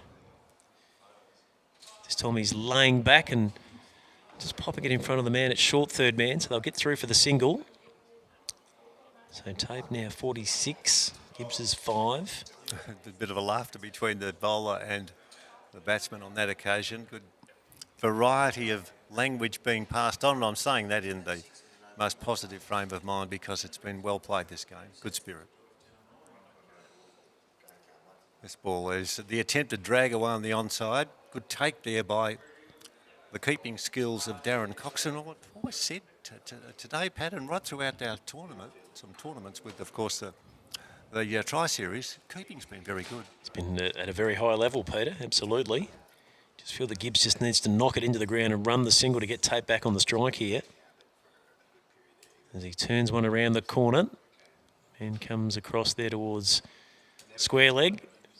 Throws it back into the keeper, so another single added to the tally. 6 for 149 as we reach the halfway stage of this, the 20th, the final over of the first session. Tape needs one good blow here to bring up his half century. Extra bit of bounce from Simmons as he was trying to almost rock back and hit that one in the air on the offside over the umpire who's standing there at point. He was cleverly bowled there by Simons.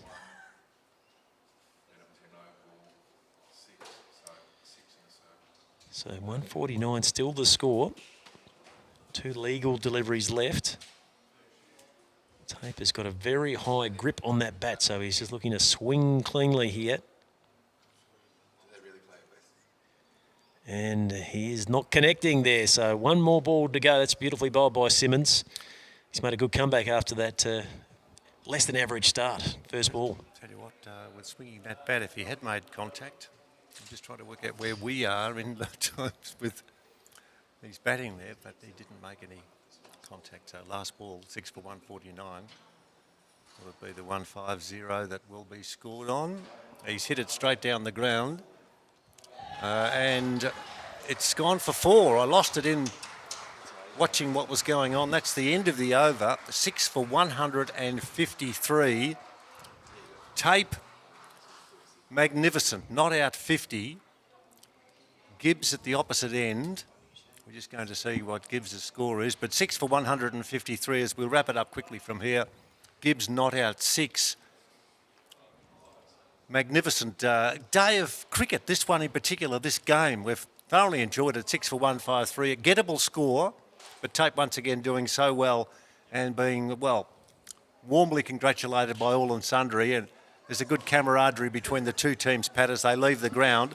And we have a break in a bit, not too long, before we have the last chase of runs on this day, the day before the grand final. Just the 10-minute turnover between innings here. And as we see that final score, 6 for 153. Great work from the spot-on strikers led by Tape, 50.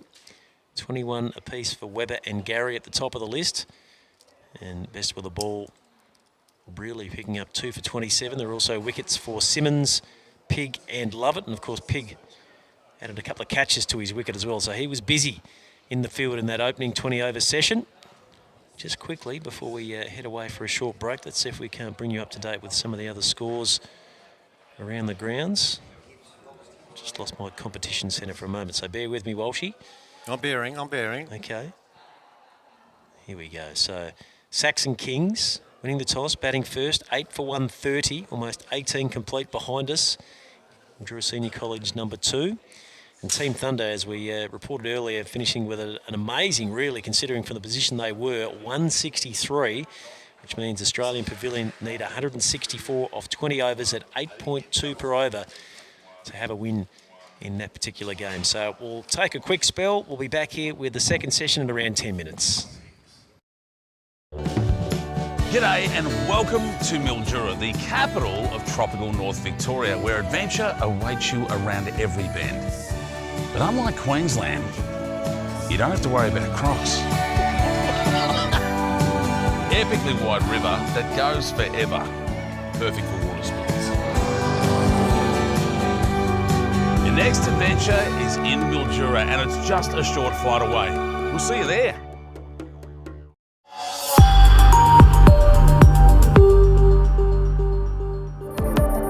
No cameras, no complex calibration, just targeted, effective chemical application. Hardy Geo Select.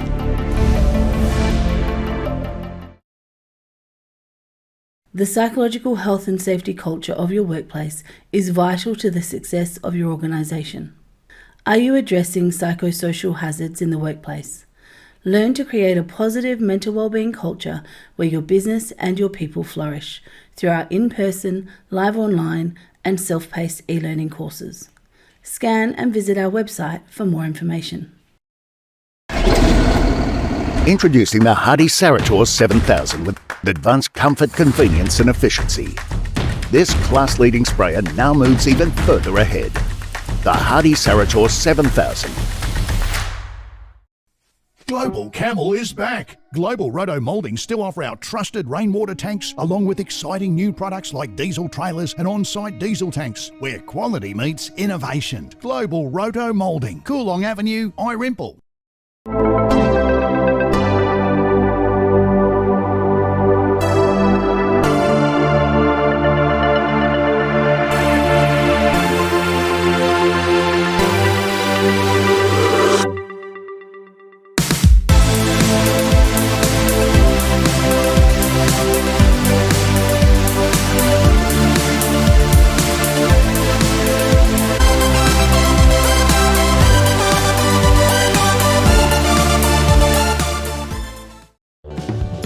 G'day and welcome to Mildura, the capital of tropical North Victoria, where adventure awaits you around every bend.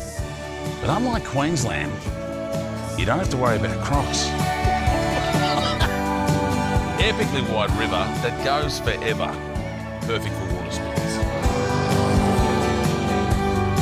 Your next adventure is in Mildura and it's just a short flight away. We'll see you there.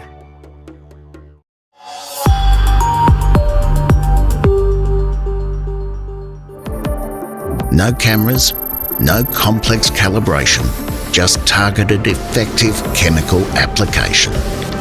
Hardy Geo Select.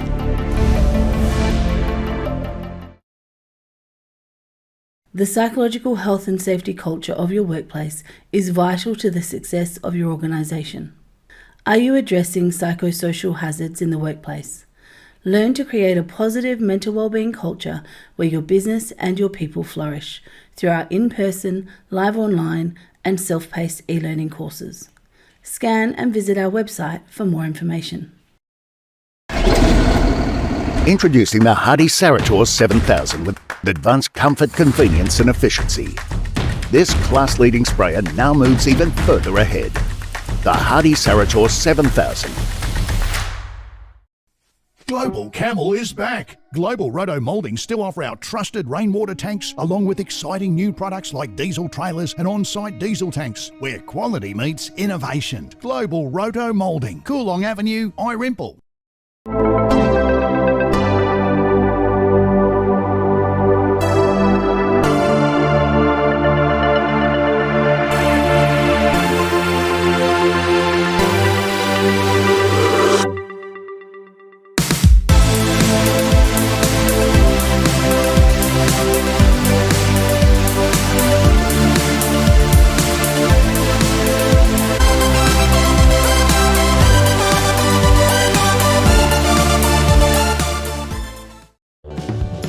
G'day and welcome to Mildura, the capital of tropical North Victoria, where adventure awaits you around every bend.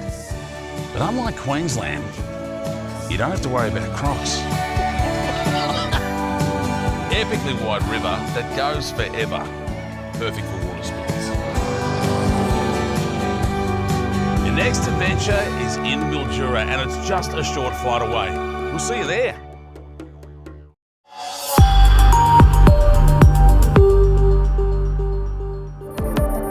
No cameras, no complex calibration, just targeted effective chemical application. Hardy Geo Select.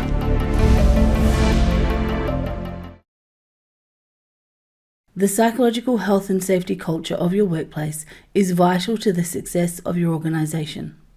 Are you addressing psychosocial hazards in the workplace? Learn to create a positive mental wellbeing culture where your business and your people flourish through our in-person, live online and self-paced e-learning courses. Scan and visit our website for more information. Introducing the Hardy Sarator 7000 with advanced comfort, convenience and efficiency. This class-leading sprayer now moves even further ahead. The Hardy Sarator 7000. Global Camel is back. Global Roto Mouldings still offer our trusted rainwater tanks along with exciting new products like diesel trailers and on-site diesel tanks where quality meets innovation. Global Roto Moulding, Coolong Avenue, Irimple.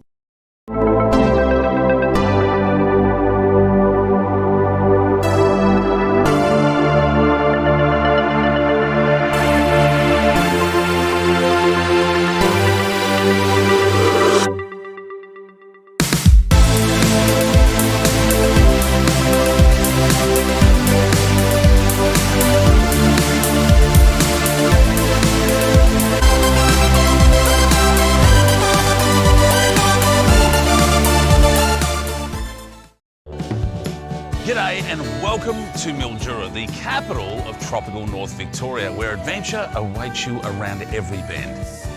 But unlike Queensland, you don't have to worry about crocs.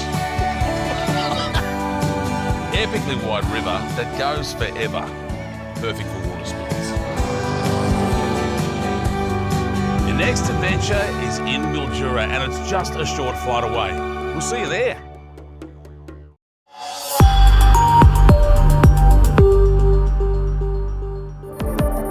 No cameras, no complex calibration, just targeted effective chemical application. Hardy Geo Select.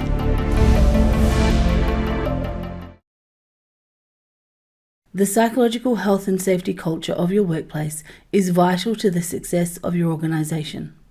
Are you addressing psychosocial hazards in the workplace? Learn to create a positive mental wellbeing culture where your business and your people flourish through our in-person, live online, and self-paced e-learning courses.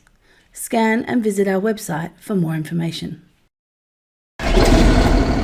Introducing the Hardy Sarator 7000 with advanced comfort, convenience and efficiency. This class-leading sprayer now moves even further ahead. The Hardy Sarator 7000. Global Camel is back. Global Roto Mouldings still offer our trusted rainwater tanks along with exciting new products like diesel trailers and on-site diesel tanks, where quality meets innovation. Global Roto Moulding, Coolong Avenue, Irimple.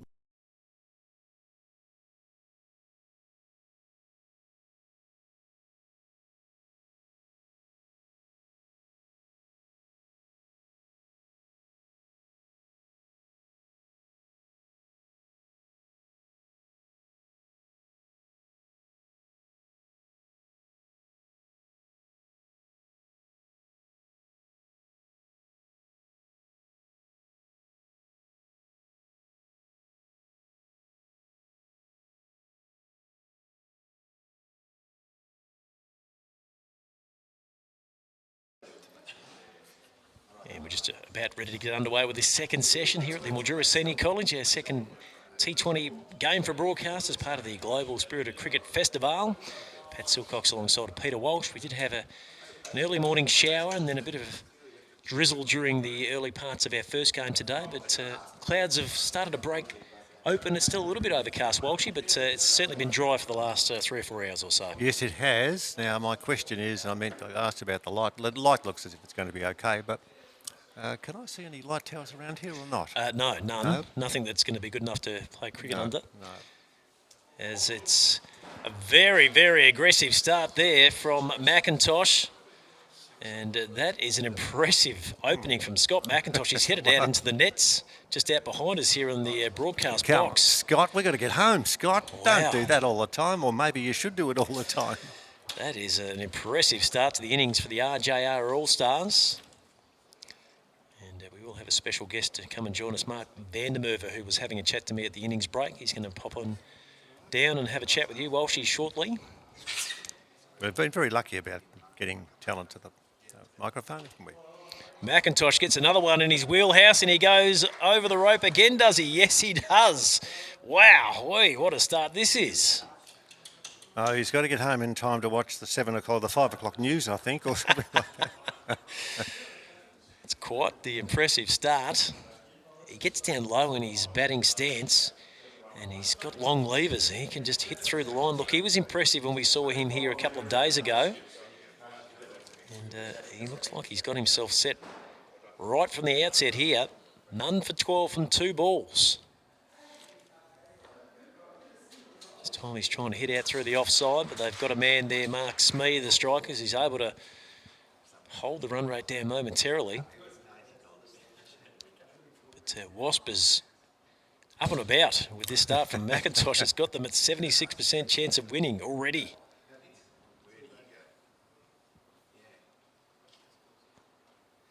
Powerfully struck down to the man at mid-off, but it's well cut off. So there's no run added there. None for 12. 4 balls gone. The All-Stars, just to give you a bit of a heads up, their run rate is 0.39, and that's exactly what they're going to have to worry about. That's why they're in a hurry. 0.39. The 2 top teams are Thunder and EV2 Cricket. Their run rates are a lot better, but to get out there and to get in a hurry and to... Well, it's no good to finish 3rd and 4th in the competition. You want to play in the final, so you're going to have to take a few risks out there. It seems to be the method for Scotty McIntosh, as we see Paul Baird now just screwing himself up, making sure he's got his guard set. And Neil Grice has worked back nicely after going for 2 maximums in his first 2 deliveries. He's only gone for 3 over the last 3 balls. He'll be looking to try and get through unscathed here, his final delivery of this first over.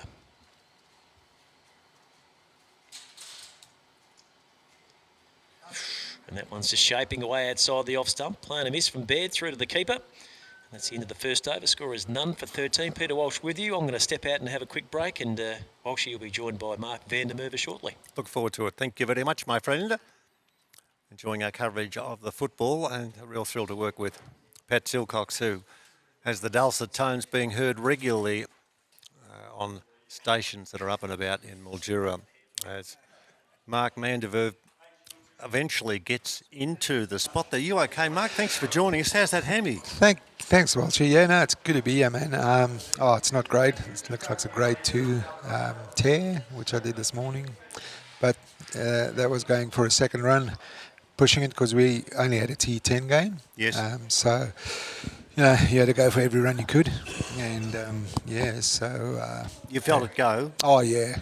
It not like a snap or anything, but just, I could just feel, there it is. So, Have you had any hamstring problems before? Last year I had one in the other leg, actually. So I've been working hard in legs to get them going. So I had nothing through the season, and it's just been unfortunate.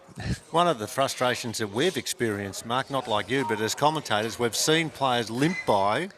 Not too sure, but there's been groins. There, of course, was Owen Gilchrist, who snapped an Achilles tendon in the first over of the game. Yep. And we had another guy from New Zealand, one of the Murphy brothers, and there's a wicket, I think. That's I Scotty. just look across at this too. Yeah.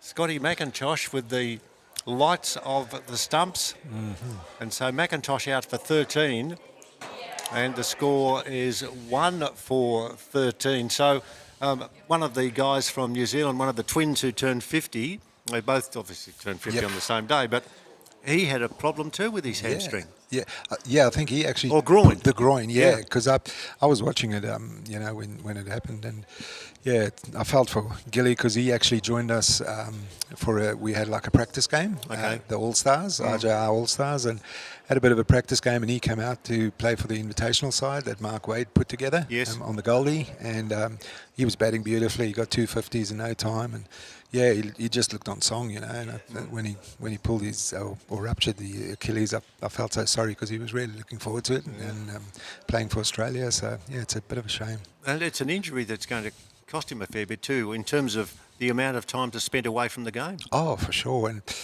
it's probably a 12-month recovery, they're saying, and after that you've always got the doubts of, is it good? Is it going to hold up? And so it is a bit of a shame, yeah. Well, where are you at then? With football, and I'm using Australian rules football as an example, which is probably not a good thing to do. Yep. But the fact is, you say, 21 days, if it's a real bad one. What's yours?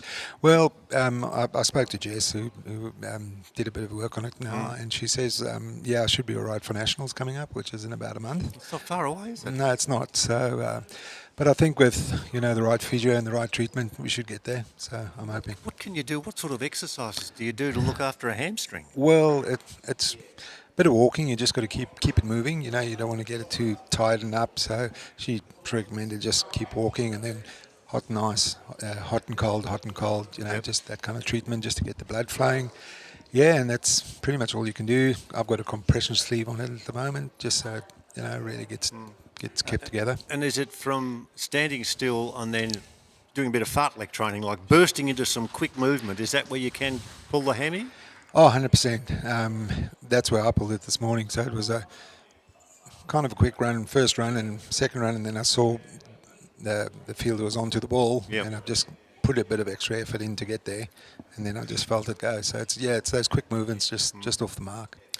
Take us back now to the start of this tournament. The Tri-Series is out of the way, and all of a sudden teams with coloured clothing swarm into Mildura, and we have a street march, and we go down to the river, and people are tooting their horns and banging on restaurant windows.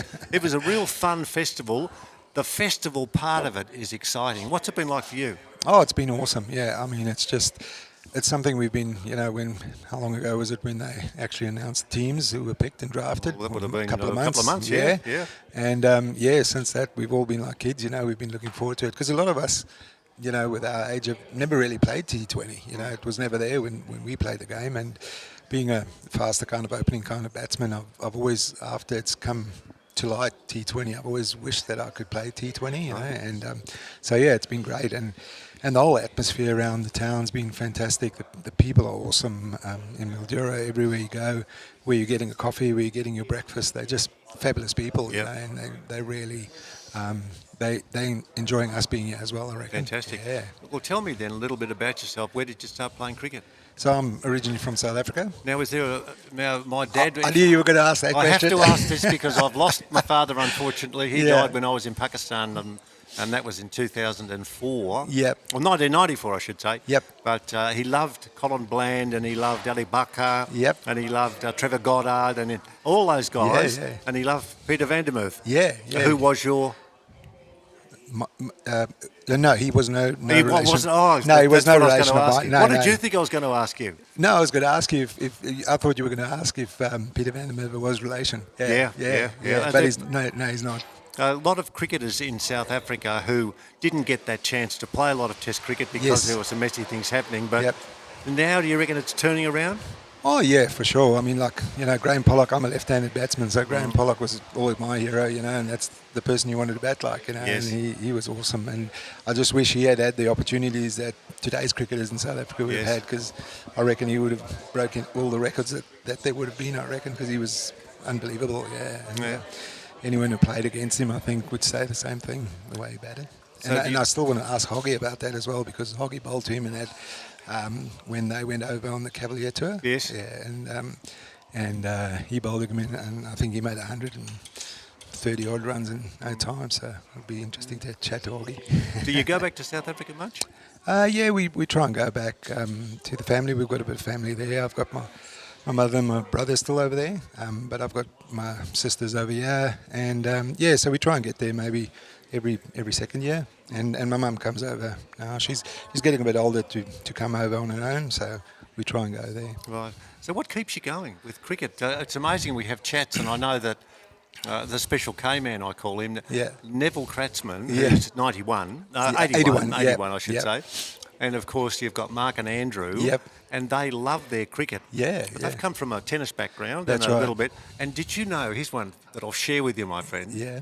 When I spoke with Neville and we had a good yarn, I said, "Where's your wife?" And he said, "No, she's at home and she's working really hard at the sport that she excels at and will be the state champion."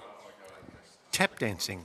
Really? I didn't know that. I didn't even know there was a sport called tap dancing. Me neither. No. Me neither. And Neville looked at me as if to say, "Well, come on, mate, you're supposed to be a sports broadcaster, get your act together." But sport has kept you going for a long time, hasn't it? Yeah. Well, my story is a bit different. I actually played state cricket. We'll call it state cricket. We call it province in South Africa. Yes. In school, primary, and then high school as well. And then I went straight into playing first class cricket for a state called Boland over there in the Western Province. And so that's similar to Shield cricket. And played there till I was about 23, and then ruptured my knee, everything. Went into playing rugby on the other side. Oh, really? Because in our days, it wasn't quite professional yet, so you played both sports, rugby, cricket, and, winter rugby, summer cricket. And, that was the end of my cricketing career. So I finished my cricketing career really early, and then when the knee took so long to heal, I got into golf, which was easier. So I became a one handicap there, and then... You became, but you can slow down and say that again. You played a one handicap, and you played good golf then. Yeah. I became an instructor as well. Did my European Golf Teachers Federation training, and then went to teach in the States for a bit. So I was totally out of cricket, for a long time. And it's just surfing's the other big sport that I do now, and that's the way I stay fit. And and I only found out about 50s cricket last year, last year was the year that I started. I found it out just before.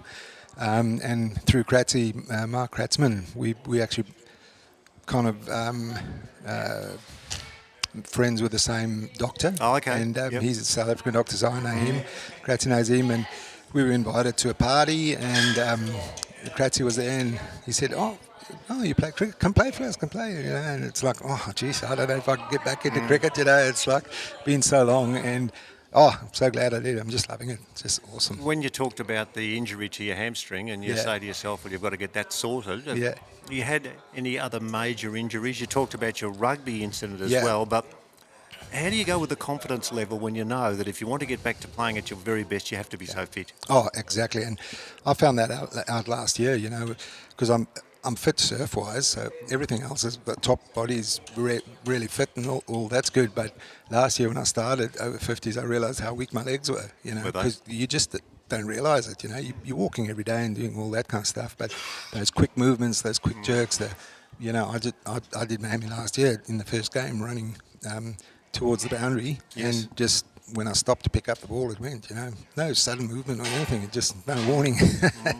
So that happened, which was a bit of frustration, and then waited 3 or 4 weeks. Father was all right, played the next game, and I felt a tweak a little bit again. I thought, it'll be all right, I'll stretch it out. Okay. And as I went again, it pulled, and as I went halfway through, hopping through, I pulled the other Oh, side. no. Can you believe it? So I had 2 hammies. Yeah, so the first year in veterans cricket was, you know, just seeing how weak the legs were and finding out, you know, about injuries and all, and how to manage your body. So I've worked really hard at getting the legs strong again. So I've had no injuries through the whole year. It's been great. But today I've had that That's it. hammy. How do you cope with that sort of adversity when you're in the sheds, you Yep. can't bat, you can't bowl, but you want to be a member of the team? It's a Yep. bit like Owen Gilchrist. Yeah. He didn't want to go out for the singing of the national anthem because he had his moon boot on. Yep. And he felt like, I'm not really a part of the team. And I didn't know him. I'd never met him. But I Yep. said, excuse me, you are a part of the 100%, team. yeah. But do you feel like now that you can't do much except, right, I've got a crook hamstring, I'm just going to have to go through the right steps and get back? Yeah. Look, I mean, that's today. And we've still got today, this game, we've got tomorrow. So I'm going to do, even with the crook hamstring, I'm still going to try and do whatever I can for this team in my way, you know, where they need me, and for sure. And then, yeah, get ready, get better. Nationals are coming. There's a lot of cricket nowadays for over 50s. So it's good to get strong and get better, and then playing whatever comes up. Where's home for you? Sunshine Coast. So we're nice cracking there. it. Yeah. I've been very fortunate to have a link through Facebook and do some interviews with Barry Richards. Yeah. Lovely man. Awesome, man, yeah. Just to be able to see him occasionally when he visits Adelaide, where I used to live. Yep. And to keep talking, and he's going to ask me about that 300 I got. That Yeah. day. What a cricketer he was. Oh, my was goodness. he what? But then, you know, getting to know Graham Pollock and Peter Yeah. Pollock and Yeah. those sorts of players. Yes. Studded with so much success and stolen from the Test arena for such a long time. But you've got rid of that. You moved on Yep. now. And what is the health of South African cricket at Test level now? It's probably unfair to ask you Yep. because you don't live there now. But Yep. when they step out and you see them in Australia and they're running around, you still feel pretty proud? I do. You know, it's in your roots. You know, you just can't. I'm an Aussie now, but it is in your roots, and it's you know, you always feel a sense of pride and a sense of, you know, belonging there as Yep. well. You know, but yeah, I feel there was a period there where it looked really good, and it seems like South Africa's cricket, there's just in the management side a few things not going right at the moment. So they've got the players. There's no doubt about it. Lots of talent there, and if you look on paper, they should be doing really well, but they're not doing as well as they should just because of Very those cool. those kind of things. So yeah, we'll see how we go. Mark, I always like to ask our cricketers who are at their highest level or maybe can sit back and think, if I had a conversation with you in a couple of years' time and I said to you, which is the cricket that you relish most of all? Do you like going to see the Test matches still? Do you like the one-day internationals? Do you like the Shield cricket that's played in Australia? Yep. You've got 2020s that's played in Australia. You've got so much when you flick the box on. Yep. You're not sure what you're going to see. Yep. And yet we've got India coming out here Yep. next year. Yeah. And India and Pakistan, wouldn't I love to see those two countries play in Test cricket? Is Magic. Test cricket still the pinnacle? 100% for me, Yeah. for sure. I think it's the era we played in. Test cricket was it all, you know. Yep. And when we were youngsters, and I think for me, the whole thing about Test cricket is it's all about sessions, and those sessions are so important. That Yes. It's like a test, like a chess match, you know. It's Yep. like every little intricacy, a bowling change, or this, that, and the other, you know, field placements. It's all so integral part of Yep. Test cricket, and you know, doing the right. You know, it all depends, you know, from the captain. What play are we doing? You know, when are we going to declare that kind of stuff? So Yes. it's all so intricate, and I think that's what a lot of like the outsider that loves cricket, that just comes to watch and never played or understands the game as much, they can relate to T20 because it's big sixes and they know what Yep. the guy needs to get. But I think us as cricketers that played the that kind of format of the game, the 5-day format, understands a little other intricacies that they don't. And it's really, those are the things that get me. Good call. Good call. A couple of quick ones. I just want to look around to see if he's still here. There's a man down there with a green cap on. Yep. Whose name is yeah. Doug Walters. It's Dougie Walters, yeah. That is Dougie Walters. Yeah, that's right. And he spoke at a sports night a couple of nights ago, and I had the pleasure of chatting with him today on air for about 20 minutes. Yeah, He's just one of the nicest guys. Oh, he's magic, yeah. And he sits there, and I had a phone call from where I was born in Ballarat, and the bloke said, "Oh, how are you going there?" I said, "Good." I said, "You love your cricket?" He said, "Yeah." "I want to put you on to someone." So I said, "Excuse me, Doug, can you speak to Kevin? He lives in Ballarat." Yeah. "Kevin, do I know him?" "No." So they had a conversation, and Kevin said, "Who was that?" I said, "That was Doug Walters." "Are you serious?" Yeah. I took a photo. Unreal. Those sorts of memories stay with you forever. Oh, for sure, absolutely. All right. Well, that's my question. Yeah. When you get a nickname like White Lightning, like Alan Donald, or Whispering Death or whatever, like Michael Holding, what's your nickname? Oh, they call me VDM over here. VDM, that's not bad. Just VDM, yeah. But it can be scary. But Dougie Walters said that he was not frightened when Wes Hall was coming in, when he'd push off the side score at the Gabba, the first Test Australia versus the West Indies. But he said, you make friends and you keep them. Oh, 100%, yeah. That's like you? Yeah, absolutely. All across the world, you just make people that have played, that have moved somewhere else. You just know people everywhere, and it's fantastic. You make mates forever. It's like Brett Schultz, he was one of the left-arm over bowlers that I've faced, and the first day in my younger days when I first walked in as an opening bat, and he was taking his mark back there, and I took my guard and everything, and when I looked back I saw the keeper was standing 3/4 to the boundary, and I'm thinking, what is going on here?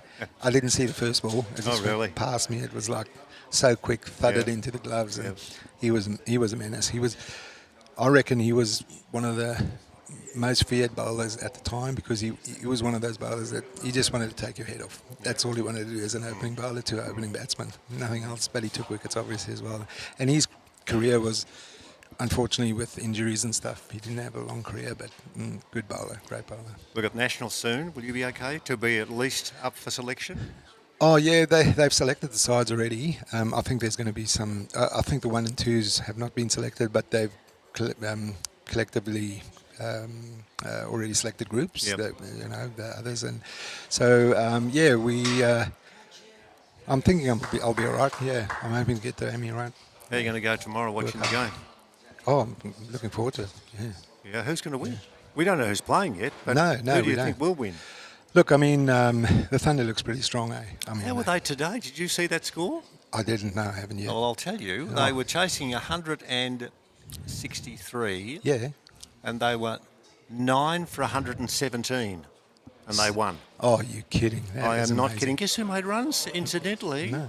Someone who's made 100 on the first day of this competition and 100 on the second. Oh, Nishi. He got 51. Again. He's failed. He only made 51. Isn't that amazing? He's been amazing, eh? Oh my goodness, yeah. And the thing is, I mean, he's been playing so much cricket, you'd think he'd be tired and knackered, but he's just smashing it. Wandering around. Has he got something wrong with the hammy as well? I think he had a bit of a hammy. I was just talking to Jess earlier, and she said after she worked on him, he got 200. So I said, wish the tournament wasn't over, because you've just worked on mine. Maybe I could have got 100. That's a fair call. Yeah, now, have you had the chance to enjoy Mildura whilst you've been here? Oh, we've been so flat out. We haven't really had a chance. It's been game after game, and then Telf has had all these great functions that we've been to. So, but we had a good little breakfast at I think it's called Caffeino, right on the corner there this morning, just as a team, and that was brilliant. Had a nice eggs benny there and good coffee, and it was great. So like to spend a bit more time, but as I say, the schedule's just quite busy. So, but we might tonight get out and go explore a bit. Good. Now I'm going to ask you the one question, and then this is incestuous, but I don't apologise, because a good friend of mine coaches the Brisbane Lions, who won the flag yesterday. How good was that? And did they win in smart style? They won by 10 goals. How good was that? My goodness, that was amazing. Are you a Brisbane fan? We were actually sitting and watching it. Yeah, it was good. Oh, it was amazing. Excellent. Chris Fagan, good on you. Yeah. Mark Vandermeerf, thank you so much for popping in and saying hello. Look after that grade 3 tear. Yeah, will do. Thanks, Walter. Appreciate it. See your name splashed across cricketing fixtures down the track. Thank you so much for being such a Been great. A delight to have a chat to. Great. Loved Good it. on you. Thanks, Thank you. Walshy. Cheers. 2 for 48 the score. 2 for 48 with Baird on 13 and Pig is on 1. And poor old, you got to be feeling for Mark because he gets up and he limps away with a grade 3 hamstring tear. And we hope that you're going to be okay. Delightful guest joining us on our program today. Plenty of those too. Thanks for the organisational skills of, I think, the man who's just come back from wandering around and getting a bit of a feel for what's happening in this game. And that, of course, is my very good friend, Pat Silcox. Thank you, Pat. And there's another wicket, because I can tell you that the stump is leaning back, and that means there has been another wicket, and that is number 14 who has taken the wicket, and number 14 is Jamie Pitt. Last wicket falling with the score at 50. It's 3 for 50, and here's a replay of this as we welcome you back, Pat. Thanks, Walshy, and haven't they got themselves back on track here, the spot-on strikers? As Jamie Pitt is really enjoying this spell. 2 for 7 from his over there as it was outside, well outside the off stump, and it was attempted to be wrestled around the corner there by Baird, but unfortunately was unable to make contact with the ball as it crashed into his leg stump. So all of a sudden, things have just changed a little, haven't they, here in this game?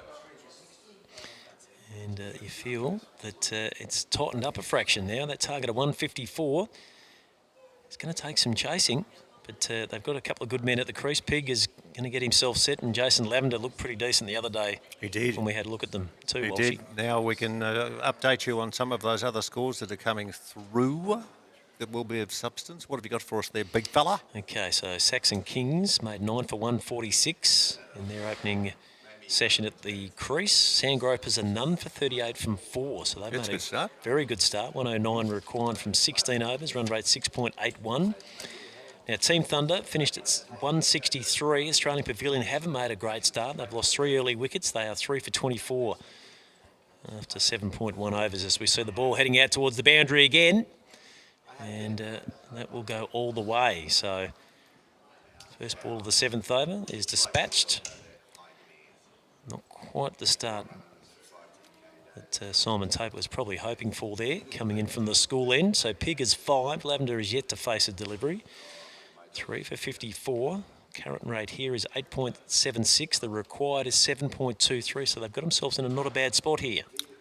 No, but after the first 2 balls, you would have thought, how slow are they going? McIntosh has just gone thump 6, and then it didn't all continue to happen. But it's 3 for 55. Pig and Lavender. Pig deserves to hit a few 4s so he hasn't got to run all the time, doesn't he? He's had a big afternoon and covered some territory in the field. Took a couple of nice catches in the deep. Now he needs to really settle in here, build a nice platform. Joined by Jason Lavender, who was the man that made that chat with Mark van der Merwe happen, which was great to have another one of our special guests at the broadcast position.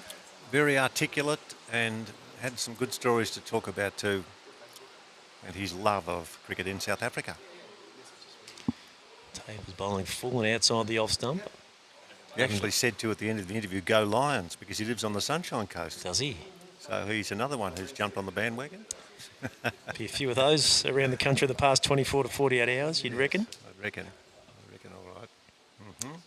Did see a bit of vision of Lockie Neal walking around in a moon boot today, so there was a chat to him after the game as there's a shout for LBW. Umpires turned it down and they'll get through for the leg by. I did hear Lockie mention that he heard a big snap in his foot in the last quarter. Kept playing through, mind you. Yes. But now he's got himself in a moon boot. You'll probably never find out the true story of the pain that he's had to go through in recent weeks to get to the grand final, let alone win his premiership medallion. He's a very popular player, isn't he? He is. Yeah, there's a lot that will jump into the headlines, and there's a strange quirk for those who play in premierships. Not everyone can be guaranteed playing in a premiership ever again, or even to play at senior level again. It's very cutthroat. And I reckon that this is, I won't say it's the ugliest time of the year when the grand final is over, but then when trade discussions take place and when your favourite players move on and They mightn't even move on, but there's a discussion about the fact that, yes, they are going to move on as we see a boundary being hit behind square on the onside, or maybe not. There's a desperate throw to maintain the ball inside the rope, and it might have been successful, so just a 3. But I don't know about you. I know you love your sport. I know you love your football, Pat, but the trade, you can see players that you really have an affection with, but then they can just go somewhere else. Yeah, it's a little bit hard to cop, isn't it, as a supporter?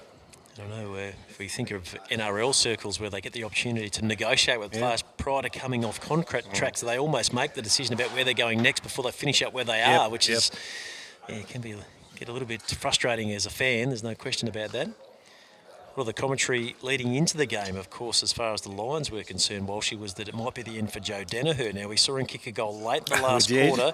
The celebrations and the way the group got to him, maybe adds a bit of starch to that statement. There were a couple of players who were interviewed afterwards, and the question was asked about Big Joe, and the guy said, no, look, it's not for me to make any comment. But we saw the Danaher connection, a few cutaways to where they were in the stand. And what a wonderful pickup he was for the Brisbane side. And even though he still never really got his kicking up to his kicking for goal up to par, he was such a popular player. And when he went out to get the medal, the little one that was there for Aussie rules or whatever, and had the medal, etc., and the hat put on, that was beautiful. It certainly was. Now, I reckon Big Joe's got a year to go on his contract too, so it's interesting to see what we're hearing down the line. It's nothing to do about money, because I think he's probably on $1 million in that final year of his contract, but I think it's just the fact that maybe the body's done. Maybe he feels like he wants to go out a winner, and no better way than to do what he did yesterday and win the AFL Grand Final.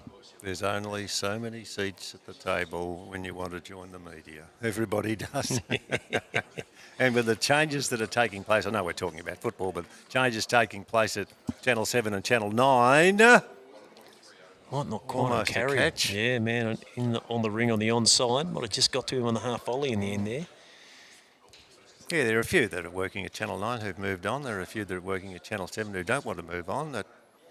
But there's no reason for complaint, because we see football as much as we really want to see it, and we listen to it as much as we really want to listen to it. It's available everywhere. So Jamie Pitt is working through his second over. Has the figures of 2 for 8. He's been a steady campaigner for the spot-on strikers. Been good with the bat and also played a big role with the ball. Yeah, very true. Inside edge there on that one as it was straightening back into the right-hander. Pig was trying to hit across the line. But I think if we were to see a replay of that, there will be a little bit of inside edge onto the pads. Yeah, I'll use this line for the last time today because I'm getting tired now. But I tell you what, I'm just looking forward to finishing off the day and getting a couple of rolling donuts and heading home for a long sleep. Fair call? I think so. One day someone's going to ask you to explain that, and you won't be able to. No, I would have forgotten the story. No, you won't. You'll never forget that story. You might be able to go home and watch that race from Dubbo on the highlights reel and see your long odds victory again. Happy with that. Happy with that. So the end of 8 overs, score is 3 for 60. Partnership has amassed 10 runs from 12 balls in 7 minutes. Target is 154, and that differential is tightening up a fraction, isn't it? Run rate 7.5, 7.83 is the required rate. So we're into the second power play as we wait on Simon Tape once again, who's steaming in from the school end. And he's bowling hard into the pitch, and it's going outside the off stump and going through to the keeper. Matthew Pigg unable to make any contact with that one on the way through. Now here's your question for the afternoon, Pat. It's to do with the net run rates. Right. Now you can have this. You can give anybody a call. Duckworth Lewis, if they are prepared to take a phone call, as there's a run now for the next ball, hit away towards short cover and they get through for single. Now Team Thunder had a win, and now their run rate before today was 3.03. EV2 Cricket was 1.1. And the side that's putting the pressure on there, RJR All-Stars, was 0.39. if you're not confused by me spitting that out, I don't know you very well. I'm just looking at the guidelines of rules. Please do. On a PDF. I'll give you a bit of a description here. I'm not sure if it's going to really enlighten you any, but as it's underlined in front of me here, net run rate is calculated by deducting from the average runs per over scored by a team in the competition the average runs per over scored against that team in the competition. Right. Still yours. Is that it? That's all I got. Sorry. Well, that's what it could come down to. Well, that's it what could I'm do. saying. Yeah. Although Team Thunder had that win, and that was a very bold win too, and something that they'd be thrilled about too, because they'll go to 11 points. Yeah, they'll be almost unassailable there, I think, even if they were to drop that first game tomorrow. Pretty much booking their spot in the grand final. Yeah, I still feel that the position number 2 is well and truly up for debate, isn't it, amongst probably 3 or 4 franchises still. Yes, very true. And the game starting, 2 o'clock tomorrow afternoon? That's right. All right. Next ball is hit away behind point on the offside. Sweeper on the boundary comes in to do the cleaning up, and they get through for just the one. I'm looking around to see if there was another one. No, Pig is on 11, Lavender is on 3. Run rate required is 8.24. The run rate at the moment is 7. 3 for 62. So Wasp has a rating of 59% for the RJR All-Stars, so they're just ahead of the curve as it stands. There's an appeal for a caught behind, and Tape has run that one past the outside edge of Pig's bat beautifully. Catch accepted by Kiwi international Matthew Everest, and a 4th All-Stars wicket has fallen. 4 for 62 at the end of 9 overs. Tape has bowled 2 overs and taken 1 for 10. And things are starting to tighten up a little bit here at the Mildura Senior College. As we have a look at the replay. Tape getting some good shape away. It was a full-length delivery. And you feel that Pig was just a little bit late on the stroke. And it's gone nicely through to the keeper. So good reward from Simon Tape, who of course was super impressive in his stint at the crease in the opening session of this game. And now he's looking to back up with some wickets as we head towards the end of day number 3 of this Global Spirit of Cricket Festivale T20 tournament. Yes, just what was needed. Well, let's not be too critical of Pig, who in the field was quite exquisite, charging around, a catch here, a catch there, good fielding, good strong throwing too. And he was pretty chuffed about his performance, although he'd be disappointed getting out just for 10. As let's have a look at who was marching grandly to the wicket. That looks like Gary Lovett, number 9. Well, Gary, let's just see what you can do now. Just in case you missed the interview with Mark Vandermeer, it's a grade 3 tear of a hamstring, and he said he felt it go and then felt it go again. But he's getting worked on, and we'll just have to wait and see if he's okay. Let's hope so too. He's a nice man, good guy. This ball outside the off stump, caught behind. Oh, there's another one gone. Would you believe it? Put behind without scoring. A big fat duck egg. 5 for 62, and that is a very much big blow. Certainly is. Jamie Pitt is really enjoying his work here now. Ball was just angling away from the right-hand batsman, so we'll get a look in replay once again. And it is Lavender who's just nicking off to the keeper Everest. Man, good catch, for wasn't the it? spot. He was sharp behind the stumps, yep, because Pitt does get them through. So we watch it again from the front on replay. And it just bounced a little off the seam. And look at Pitt. He celebrates as he dances his way down the pitch to congratulate his keeper. And real change now coming into this game. 5 for 62, the RJR All-Stars. We're in the 10th over. And looks like it's Muttlidge who's coming out to the crease, affectionately dubbed as the Doc when we spoke to Jason Lavender pre-game. All right, well, I hope the Doc has the necessary medicine to prevent becoming the hat-trick man. Yes, well, it'll be a team hat-trick, won't it? Because we saw a wicket, last ball of the last over from Simon Tape. First ball up here in this 10th over was a wicket for Jamie Pitt. He's got 3 of them so far. He's now going for the team hat-trick. So just having a quick look at the field. They haven't really brought anyone up on the bat to put too much pressure on. There's still men on the ring. And they've got men out on the deep, long off and long on. Jamie Pitt in, tosses up, full toss. And he'd be disappointed with that delivery because the batsman was able to lean forward and hit quite smartly and strongly down the ground for a couple.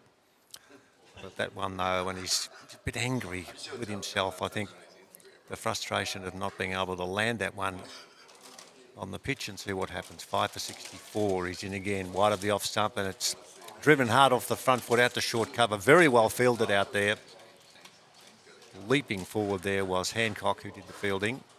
And there's no run. So it's now 5 for 65. Lovett yet to score. And Mudalij is on 3. Pitt 3 for 12. That's not bad figures. Yeah, it's a great spell that's unfolding in front of us here at the Mildura Senior College. Now, I've just had a text message from Telf with a screenshot of a scorebook. So that might be the other game that's in progress that we haven't got on the live stats. Okay. So see if I can make light of that for you shortly. So that game is between Lightning Storm and EV2 Cricket. Now, I think that is one that we're not able to keep a tab on as far as the live scores are concerned. As again, Pitt is forcing an error from the batsman. So, I'm trying to maximise it on the screen here. Looks like a score of 131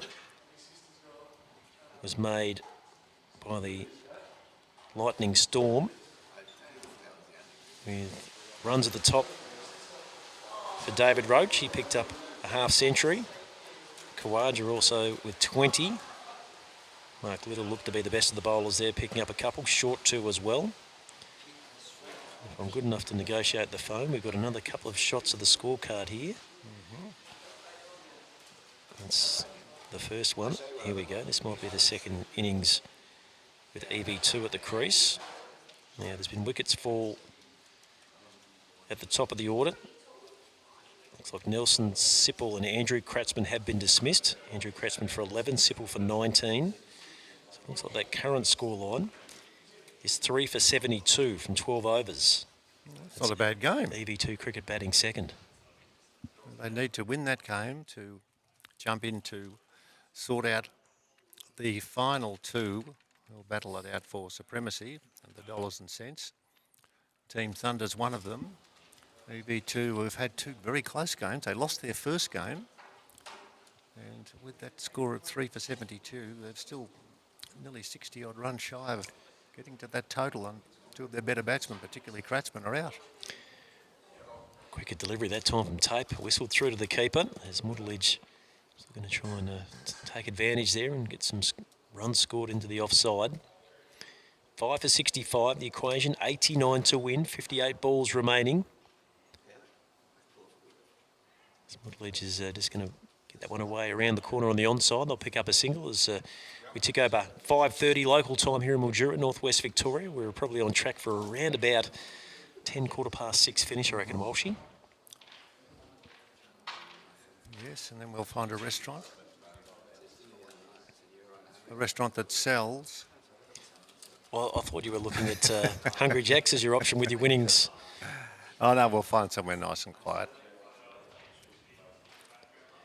Tape again, beating the Close outside too, edge. just outside the off stump. This is an inspired spell, isn't it, here from the school end? Is he to be considered as one of the better all-rounders in this competition? Yeah, I think he would be. One of the quicker bowlers, that's for sure. And he showed us that he can find the boundary with comfort and ease as well in that opening session.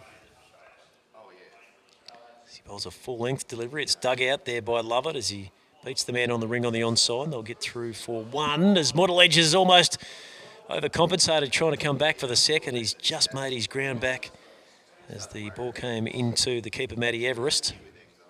So a bit of pressure starting to creep into this encounter now. Yes, I think they'd be given the information from those teammates who are sitting there, some that already are out and others that are waiting to go in and bat. But there'd be knowledge from all and sundry as this ball driven down the ground and didn't land too far away from the fieldsman at long off. It's an airy sort of a shot. The ball comes back on the bounce and it's good fielding in the finish, but a risky shot down the ground to complete the end of that over. It's 5 for 69 with Lovett on 1 and Mudalij on 6 after 11 overs, 85 off 54 balls. It's just starting to creep away from them a little here.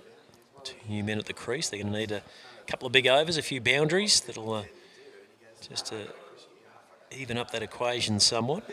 As we quickly look around the grounds, we can tell you that the Sandgropers are 1 for 73 after 8 overs in chase of a target of 147.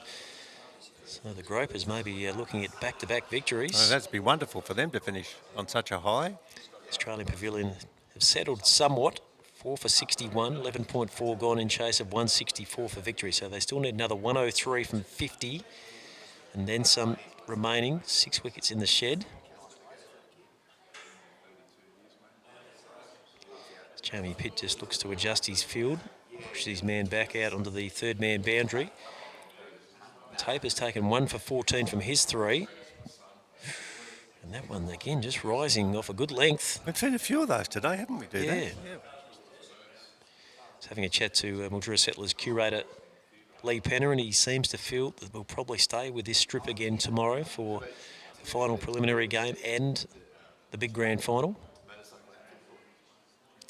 That one's stroked down the ground. They'll pick up 1. There is 2 on offer. In fact, it's almost going to go all the way. It was timed sweetly. It's a nice bit of work out in the deep, and they'll get back for 3 in the end. That's good running. Well, we mentioned to Horse, our scorer, about how many 3s, and it's not a lot. No. We haven't seen many. Usually when they're hit through the field, the outfield's been very slick despite the overnight rain, and they've sped all the way to the boundary or just been hit straight over the rope.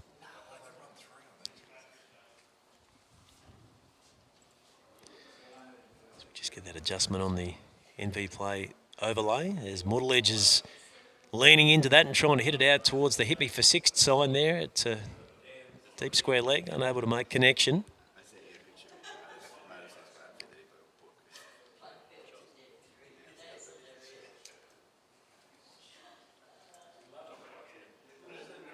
Oh, that one again taking off as Pitt gets out very wide on the bowling crease there. Not sure if the umpire was watching there, but he almost cut that line right out wide on the left, which wide, yeah. my estimation's almost a no ball, I think, if you do that. He's trying to extenuate that angle as he's bringing it back in from outside the off stump as Muddledge gets underneath one. There's a man out in the deep, and it is taken beautifully low to the ground. That's a great catch. And Pitt now has his 4th scalp of the innings. That is a fantastic piece of work out there on the boundary. Just trying to keep an eye on who that may be. He's just being hugged by number 14, if that helps at all. Yes. Just needs to turn around a fraction on us there. I reckon it might have been Neil Grice, I'm thinking. Let's have a look. Is he tumbles? No, it's double figures. Maybe it's Mark 10, Smee. I think. Mark Smee in the 10. Yep. Good pick up, Walshy. So great catch out there as it was rapidly descending down towards the ground. And Pitt 4 for 15 now in his 4th over. What a spell of bowling this has been. This is outstanding, and this is game-changing bowling. And the wicket, the stroke, there was nothing wrong with it. He really hit it in the middle, but he comes off and is looking very, very disappointed. Walks past the gathering who want to shake his hand, but he's just going into the sheds now to remove the necessaries and come back and watch to see whether or not the 2 points can be collected, and it's just so important that the 2 points are collected. Team Thunder. Oh, it's very, very interesting, this competition. There is no doubt about it. Saxon Kings and Team Thunder having a wonderful battle earlier today. Team Thunder winning after being 9 for everything, and then still getting up. 9 for 117, they got up and scored a win, getting 163. And this one might not be as close, but could be. That both batsmen now, this is the big problem for us, Pat. Lovett 4, Homan no score. It's 6 for 72. And there's not a lot left in the shed. As Pitt gets through the completion of his 4th over, 4 for 15. Sensational spell from Jamie Pitt has really turned the fortunes in this game, and he's going to come off and have a spell after his bowling stint. Take a break on the sidelines as he gets congratulated by a few of the All-Stars boys. Really has turned this game right around. 6 for 72 as we're back in again with Simon Tate from the school end. And again, he's bowling hard and into the wicket outside the off stump. And it goes through to the keeper, so Gary Lovett unable to take advantage of a bit of extra width on offer there.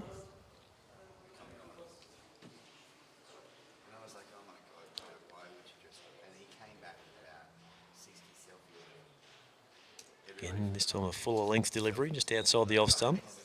Nicely fielded out in the ring there by Paul Webber. 6 for 72, 82 runs to win, 46 balls remaining, 4 wickets in hand. As we get a little bit more sunshine just to see out the day here at the Mildura Senior College. Good finish coming up. Good finish. One takes the batsman on the body as he offers to bend down gently and pick up the ball and throw it back to the bowler in the true spirit of cricket, of course, Peter Walsh. Yep, that's what it's happened, and yeah, that's been good. You don't have to do that, but I'm sure there have been some frustrations and some words that might have been a bit harsh, but I mean, that's a sport. It's not like they're doing the wrong thing. They're playing to win. That's what Tape's trying to do. Ball outside the off stump, and it's just worked away. The front foot just knocked down the ground. Gibbs doing the fielding, 6 for 73. Lovett 5. Homan hasn't scored off 1. We have 12.4 overs having been bowled, 44 balls remaining, 81. That's the target. Tight finish. Tape in. Just outside the off stump and through it goes to the keeper. So a slight lull in proceedings. A few anxious people not making a lot of noise, just watching, which is a good thing. Watching cricket. I reckon Doug Walters was here earlier on. There's a bit of cricket that he would have watched in his lifetime. Still here, Doug. He's Still got himself perched beautifully over there by the bar. Yep. That's a full toss and it's turned around the corner. They won't run. It's going to be a no ball for above the waist, I reckon. Let's have a look and see what the umpire's going to do as we see a replay on that one. Got his arm outstretched, and that will signal now a free hit for the RJR All-Star. So wouldn't they love here to pick up a maximum as a result of the free hit? They'd have to do something soon because it's 43 balls with 80 runs. It's almost 1 every 2. Let's see what he can do with a free hit. Tape will deliver. Homan swings it away on the onside, got clean contact. It's rolling close to the boundary and will reach the rope. So it's a boundary. End of 13 overs. 6 for 78, 4 wickets in hand.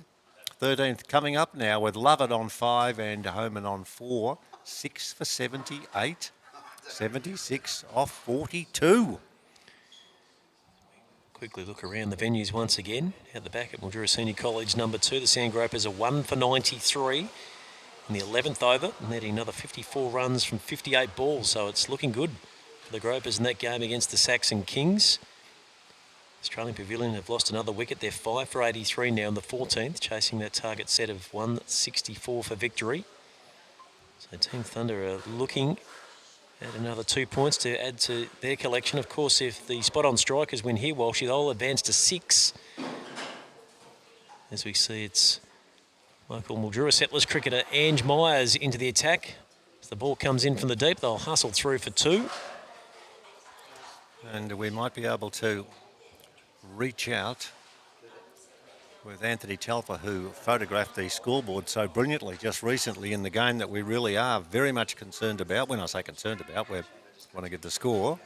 So Telf, if you can do what's necessary and flick it through, because that game could, in actual fact, be a decision maker for the side that started off in that run chase and didn't start off too spectacularly. That's EV2 cricket will get the scores in that match very shortly.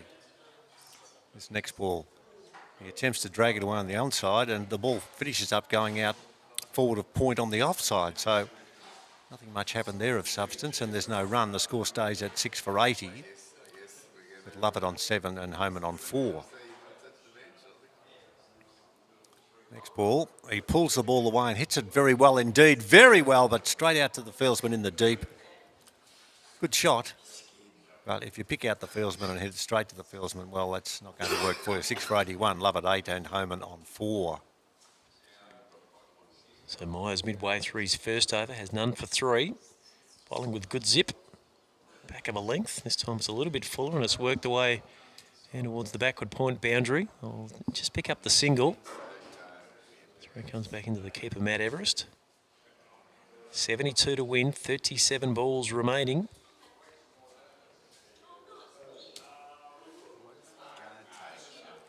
And after they come out all guns blazing at the top with Scotty McIntosh, it hasn't really borne too much fruit since that moment of the first couple of balls of the innings. Well, that was a brilliant start. Just running his fingers over the seam there, Myers, getting one to stand up a little. And that will be the end of his first over. He has none for 5. It's 6 for 83 after 14. Lovett is 9. Homan is 5. 71 runs to win from 36 balls remaining with 4 wickets left in the shed. Jamie Pitt 4 wickets. That's a good afternoon's workout. And we have, again, been blessed with some good weather because we had some ordinary weather overnight. We just heard a few of the raindrops keep falling on our heads. But when we got up and headed off for our different cuisines for breakfast and got to the ground, we started off at about 11. One game didn't get underway. That was an abandoned game between the two sides that we would have hoped played, but that didn't take place. That was Thunder. And they picked up a point, and so too did EV2 Cricket. They picked up a point. So we are now surfing. And the reason I mention that is Mark Vandermeer telling me that his second favourite sport was surfing. Right. Yes. And we're going to wait now and see what can happen with 36 balls remaining and 71 runs for victory. And the equation is let's get our bits and pieces together. Team Thunder, well, they at the moment 9, but they'll go to 11. EV2 Cricket, that's the one we want because that's the one we want to get the score to. Let's have a look. There's 6 points at the moment. Well, they'd be 7 with that abandoned game, which hasn't been adjusted. And Team Thunder too, they would be 9 plus their win today. So they've locked themselves up into a spot in the final. But the rest is still to be decided, my friends. Tim Sargent is into the attack now for the spot on strikers. He's operating from the school end. Tim has been an Australian representative at veterans level over the years. The South Australian contingent involved in this global spirit of cricket Festivale. As it's swung around the corner by Lovett. And it is going to clear the rope for 6. The big 6, a big hit too. Timed that well, didn't he? Extra bit of pace on there from Sargent. That was certainly to the liking there of the nuggety Gary Lovett as he puts it well past the rope. They're going to need a few more of those here in the run home, you'd expect, if they are going to get up right at the death. 6 for 89 in the 15th over. Lovett has advanced himself along to 15 from 18 deliveries. 65 to win from 34 balls remaining. Shout for a leg before. Looked like it was just tailing down the leg side. Umpire and just signalling there that it was just heading down.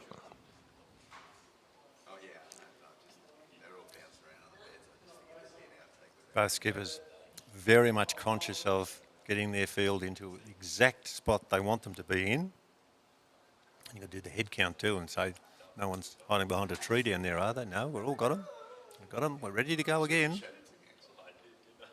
No, we're not quite. Oh, Sarge just having a bit of a feel there for his right hamstring. That's a bit of a concern. They might have to make a change here. So unfortunately, it looks like Tim Sargent won't be able to continue after bowling 3 balls of this his first over. Grabbing for the hamstring, so I reckon he'll be coming straight from the ground. That's disappointing. And Jamie Pitt will come back into the fray after having a break from his 4 over stint. So a misfortune there for Timmy Sargent, who is one of the more popular boys on the veterans cricket scene. Yes, I know that there are presentation nights tomorrow night, and of course everyone will be given a pat on the back. We'll try and find out just how many players during this competition have suffered from injuries. Not that it's a stat that we want to get too carried away about, but they're being well looked after as soon as they leave the ground, and if they need to be attended. There's another one who would rather be out in the middle. Yeah, he's one of their key bowlers, so they're now going to need to make do with replacement at that school end. Looks like it's going to be Marcus Williams who will complete the final 3 balls of the first Sargent over. So 6 for 89 as it's over pitched and it's hit down the ground. It's going to beat the man on the ring and it's going to go all the way to the boundary for 4. I thought he hardly hit that at all. Just all timing, wasn't it? Didn't really slog or anything like that. It was not much of a backswing. He just presented the face of the bat and timed it to perfection. Good shot, all right. 6 for 93, Love at 19, Homan 5. In the 14th, 14.4 overs being bowled. .6.4, that's 10 runs from 4 deliveries. And 10 runs from 5 deliveries. That one just outside the off stump and spins through to the keeper. Sort of interesting to see if Williams will continue when we get back to this school end or whether there'll be another option. As again, he's bowling nicely outside the off stump, trying to tempt Lovett into a stroke there. And completes the over. And we've now had 15 bowled, 6 for 93. The RJR All-Stars, they need a further 61 to win from 30 balls remaining with 4 wickets in hand. Not our batsmen will love it on 19 and Homan is 5. And when we wrap up our coverage, we of course we're aware of the assistance provided by Pat, who sits next to me, and Todd, who was in charge of the technical people. I still am not sure if he found out why some bananas have red on the end. I don't know, but what happens is you get questions that are asked during a long day behind the microphone and you forget about them immediately, or other times you walk away and you'll never forget them. I think a lot of our streamers on Sock TV Global have that one ringing through their ears the days and weeks ahead, Walshy, as Myers continues. Getting that one to rise nicely outside the off stump, but it's worked down towards third man. And they'll get back for 2. So Homan advances to 7. Lovett is 19, 6 for 93. Quick update from the game between the Sandgropers and the Saxon Kings. Sandgropers are 1 for 115, almost at the end of 13 overs. Jamie Lee, who I reckon we saw here in the great conditions a couple of days ago, he's off to a flyer. 69 from 37, 7 boundaries and 3 maximums. So he's potentially going to do it all himself and lead the Sandgropers to another victory. That would be 2 on the bounce for the boys. That would be, yep, absolutely. Australian Pavilion, 6 for 96 now, midway through the 16th. Looks like they're just a little bit too far adrift of that target of 164 as another one stands up for Myers, causing Homan a bit of consternation. He manages to defend it away out under the onside. Picks up another single. I'm desperate to get that score from the other venue where the game is continuing. And that's the game where a lot depends on catch being taken and not being dropped, as was the case just as I speak. I don't reckon Neil Grice thought he was actually inside the field of play initially when he just stuck his hands out at it. Almost went the alligator style, but was unable to complete the catch. We'll get another quick look at it here in replay. It was well struck on the back foot by Lovett, and yeah, Grice probably just had a little bit more time there than what he thought. So we're back to the live pictures. The ball's struck out there almost to the boundary at backward point. So Homan is 10, Lovett is 20.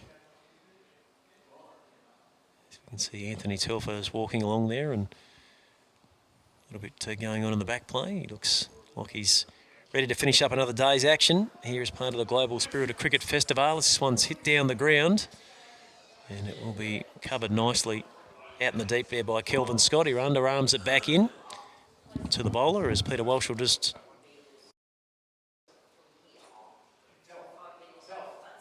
take a brief break as I try and fumble my way through the buttons. If they had numbers, I'd almost be dyslexic, but I've managed to navigate that one semi-safely. As I think Peter Walsh was hoping to have a chat to one of our umpires who's been part of this tournament over the past 3 days. Just having a chat to Anthony Telfer there at the front here of the Mildura Settlers Pavilion as we close in on 6 p.m. local Mildura time. Bit of a later finish tonight because we started at 11 after that early onset of rain overnight. Pushed us back a little. So it's Mark Smee who's going to pick up the bowling duties from Tim Sargent, who of course only got through 3 deliveries before reaching for his hamstring. Coming straight from the field. So we move into the third power play with the score at 6 for 101. It's a pretty difficult task at hand here for the RJR All-Stars. This partnership has been pretty fruitful. 29 from 26 deliveries, 53 off 24 with 4 wickets in hand as Peter Walsh rejoins in the broadcast position. Any luck with a bit of a chat there with Chiller? Look, it's a tough call because of the game that we're looking at getting the scores for. But Telf was keen enough and professional enough to punch through a photograph of the scorecard, which we did give to our listeners and our viewers. But that's the last that we've got. It's not being put up on live scores. So Telf has gone next door where the game is being played. So we hope to be able to give that to you because, in effect, a victory in that game where we see, let me see, there is some scraping around of getting runs for EV2 cricket. Could mean we know who the finalists are, but we don't at this stage now because the last score we gave was the Ducks and Drakes were being experienced by the run chasers. 3 for 72, I reckon EV2 cricket were after 12 overs. With Chasing. With Meek and Harris at the crease. I'll just return to the shot prior to that. They were chasing that tally of 132 for victory. So score was 131 at the completion of 20 for Lightning Storm. Wow. Century for David Roach. So they're chasing 121, did you say? And they're 3 for 72. Just waiting for my phone. Sorry, mate, don't do this to you. That's okay. Oh, my goodness. Target set. 132 for victory. 132 and they're 72, so Yep. they're still 60 runs shy. Yep. With 7 wickets in hand. With about 8 overs remaining. At 7 that. overs to go, I Yeah, should say. so then that was quite a period of time ago, so that would be almost just about done that game now, so hopefully we'll be able to bring you the latest updates.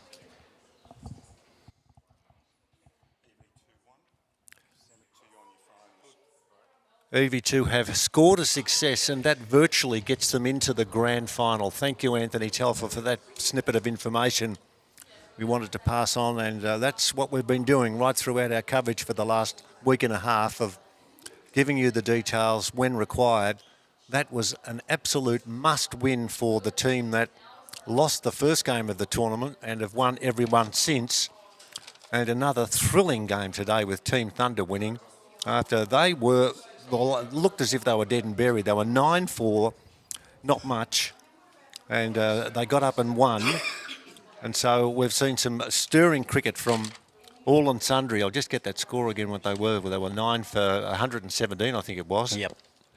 And they won the game. So that's points to the two sides that are first and second. And in effect, Pat, and I don't want to get too carried away, but this is to be confirmed, but it looks like they'll be the two that'll play in the final tomorrow, starting at 2 o'clock. Yep, so score ended up finishing on 4 for 132 in the 18th over. EV2 cricket chasing down. 18th? Gee, they rushed in the finish, They but did. Meekie was there. Yep, Meek, I think there, if I look through, he finished with 24.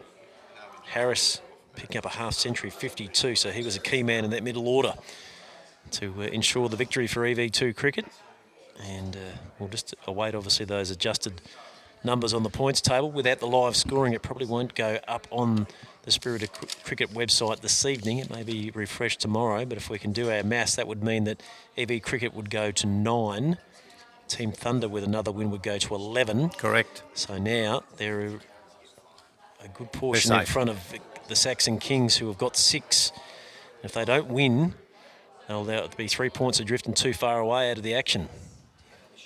Yes, and that all goes well for the sides that have got some significant batting lineups and significant bowling lineups, and those that will hit the ball a long way. What sort of a final will that be tomorrow? Yeah, it'll be a beauty, as we see Homan taking the ball down the ground towards long on. They'll get a single.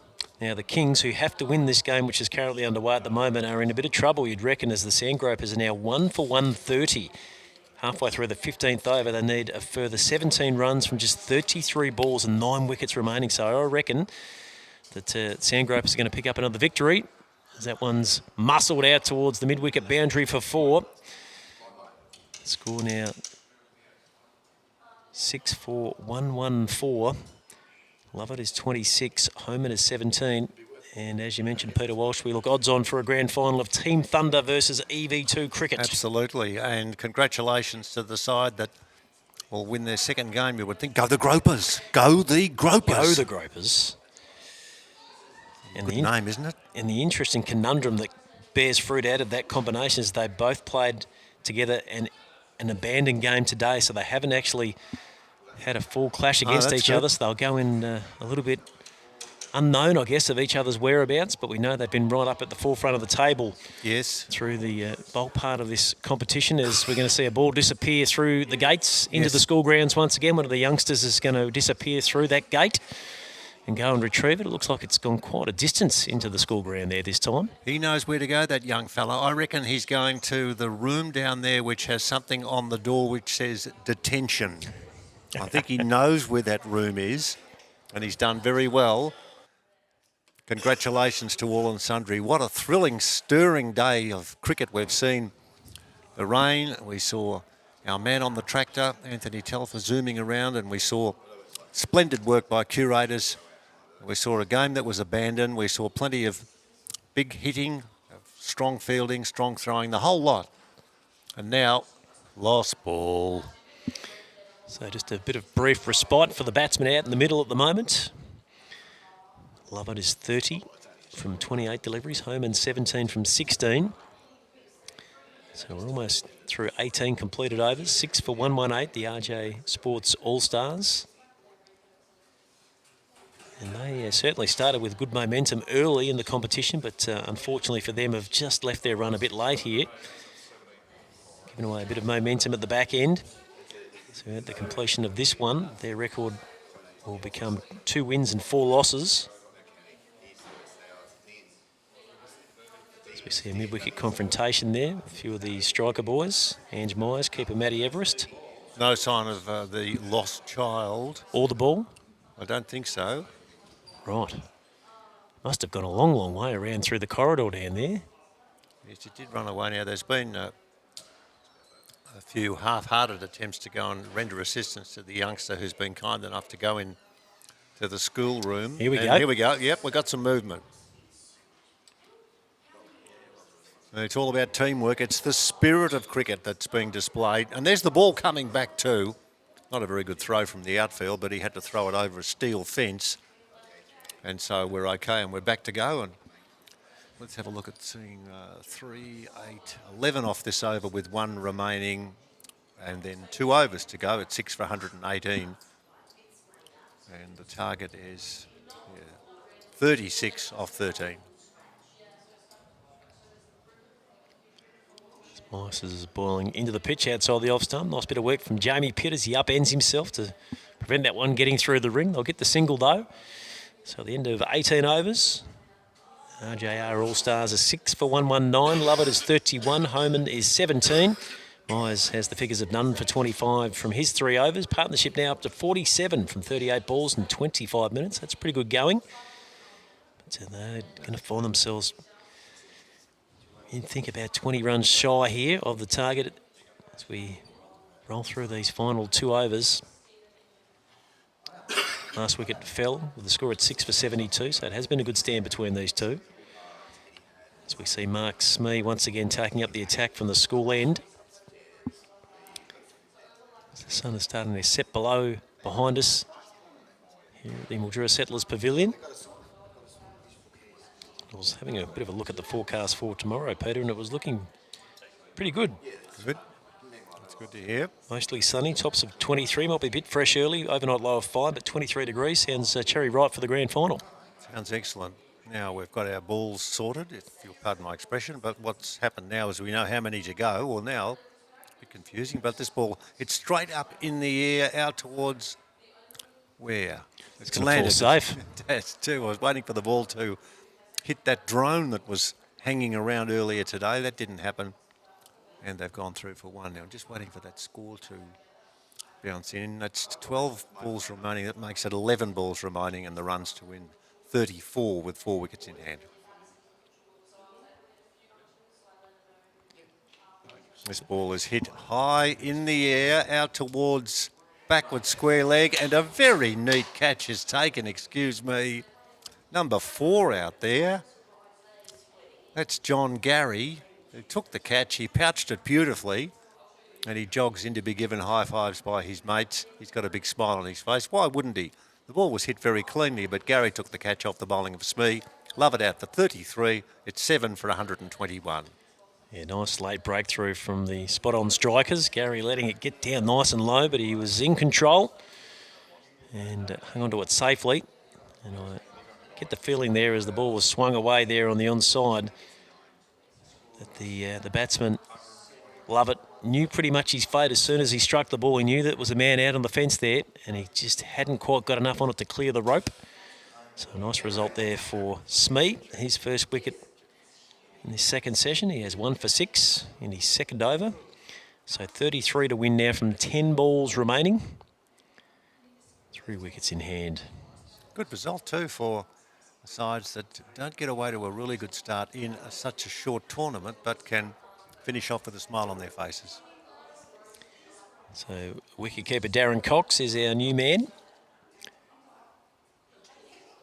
Be interesting to see how he plans to approach this. Will he look just to turn the strike over and give Homan a bit more of a go, or will he try and launch a few out of the ground here?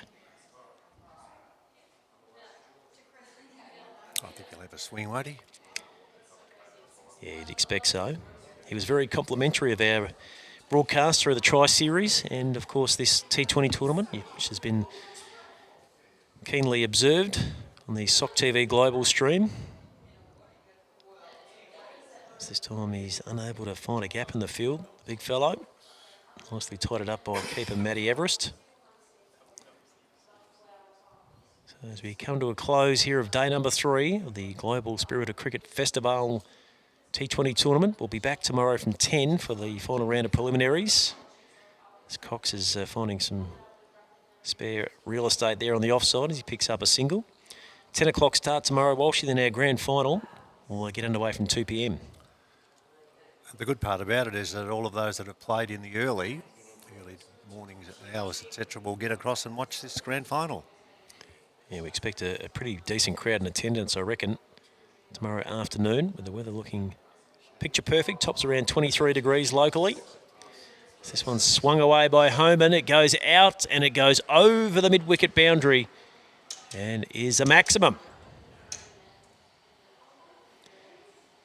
So Homan moves to 23, score 7 for 128.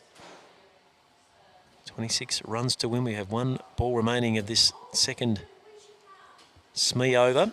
As the sun just poking through the clouds again, making it a little bit interesting for batsman and keeper with a bit of different light shining across the square. The shadows there. It's swung down the ground lastily. Strikers have men out on the rope, protecting the boundary there, so they'll get back for 2. So Homan is 25, Cox is 1, score is 7 for 130 after 19 overs.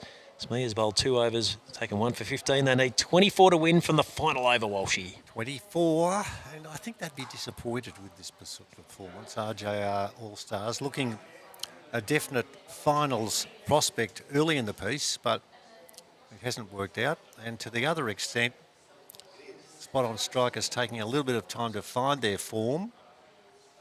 And in finding their form now, they're going to score a win.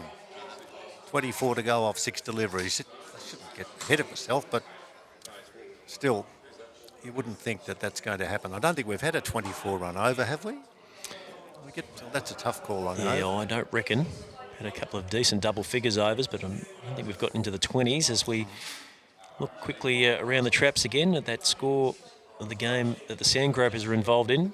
And the Saxon Kings has disappeared from our live schedule, so that's obviously now complete. Australian Pavilion is 6 for 132 with only 4 balls to go.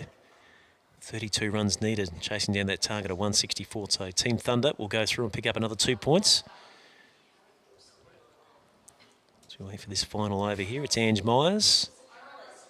As Cox is swinging around his body. They've got men up on the ring on the onside, so that means it'll go all the way down to the backward square boundary for 4. That's 1. We need 5 more.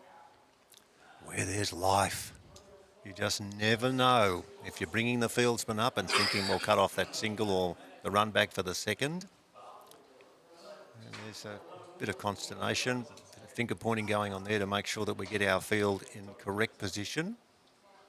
There's confirmation, Peter, of that result over the way. 1 for 147, the Sandgropers defeated Saxon Kings 9 for 146. Go the Gropers. They have finished strongly with some good results today. And Lee finishing with 91 from 50. That's a big effort, isn't it? 8 fours and 5 maximums. So he's been pretty consistent across the campaign.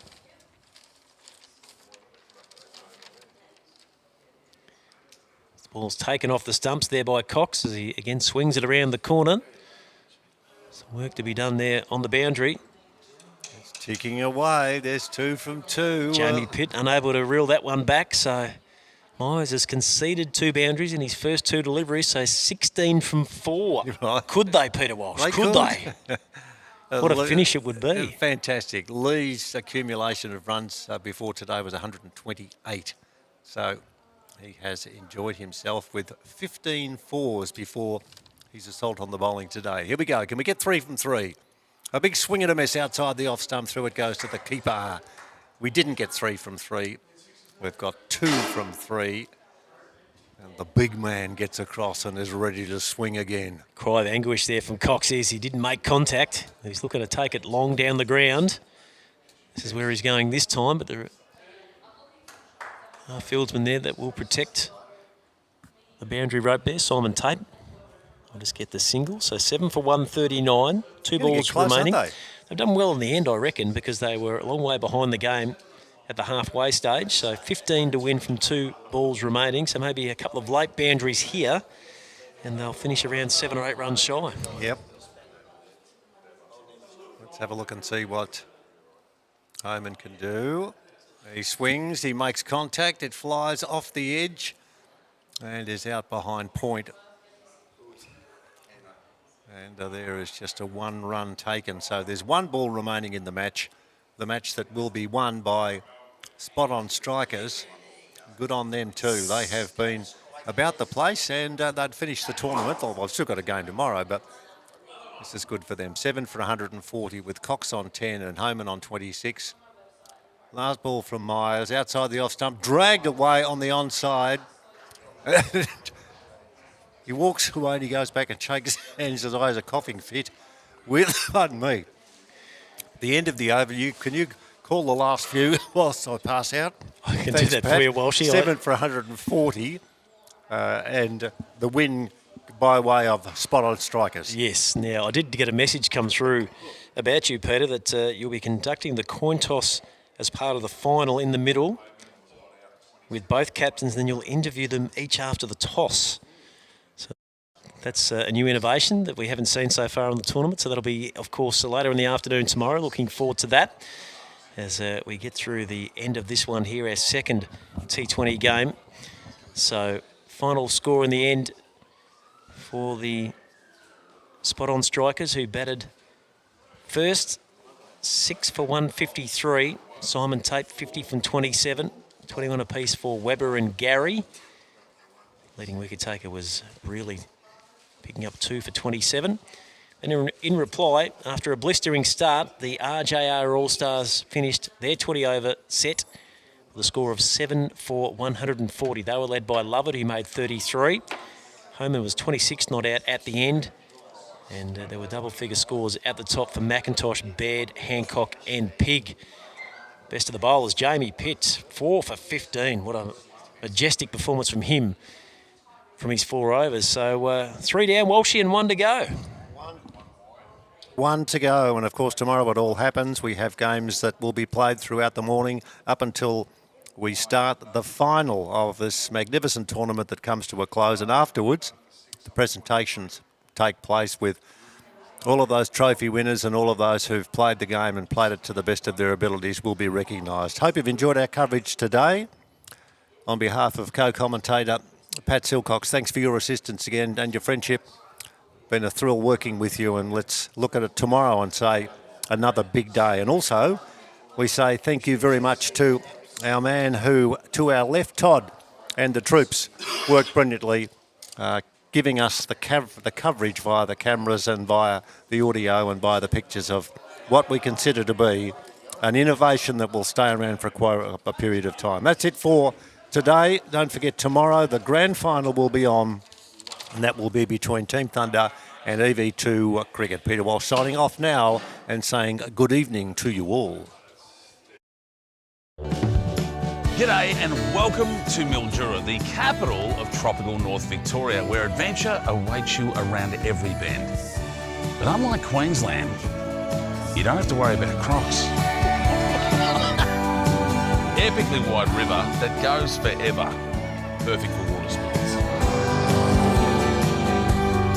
Your next adventure is in Mildura, and it's just a short flight away. We'll see you there.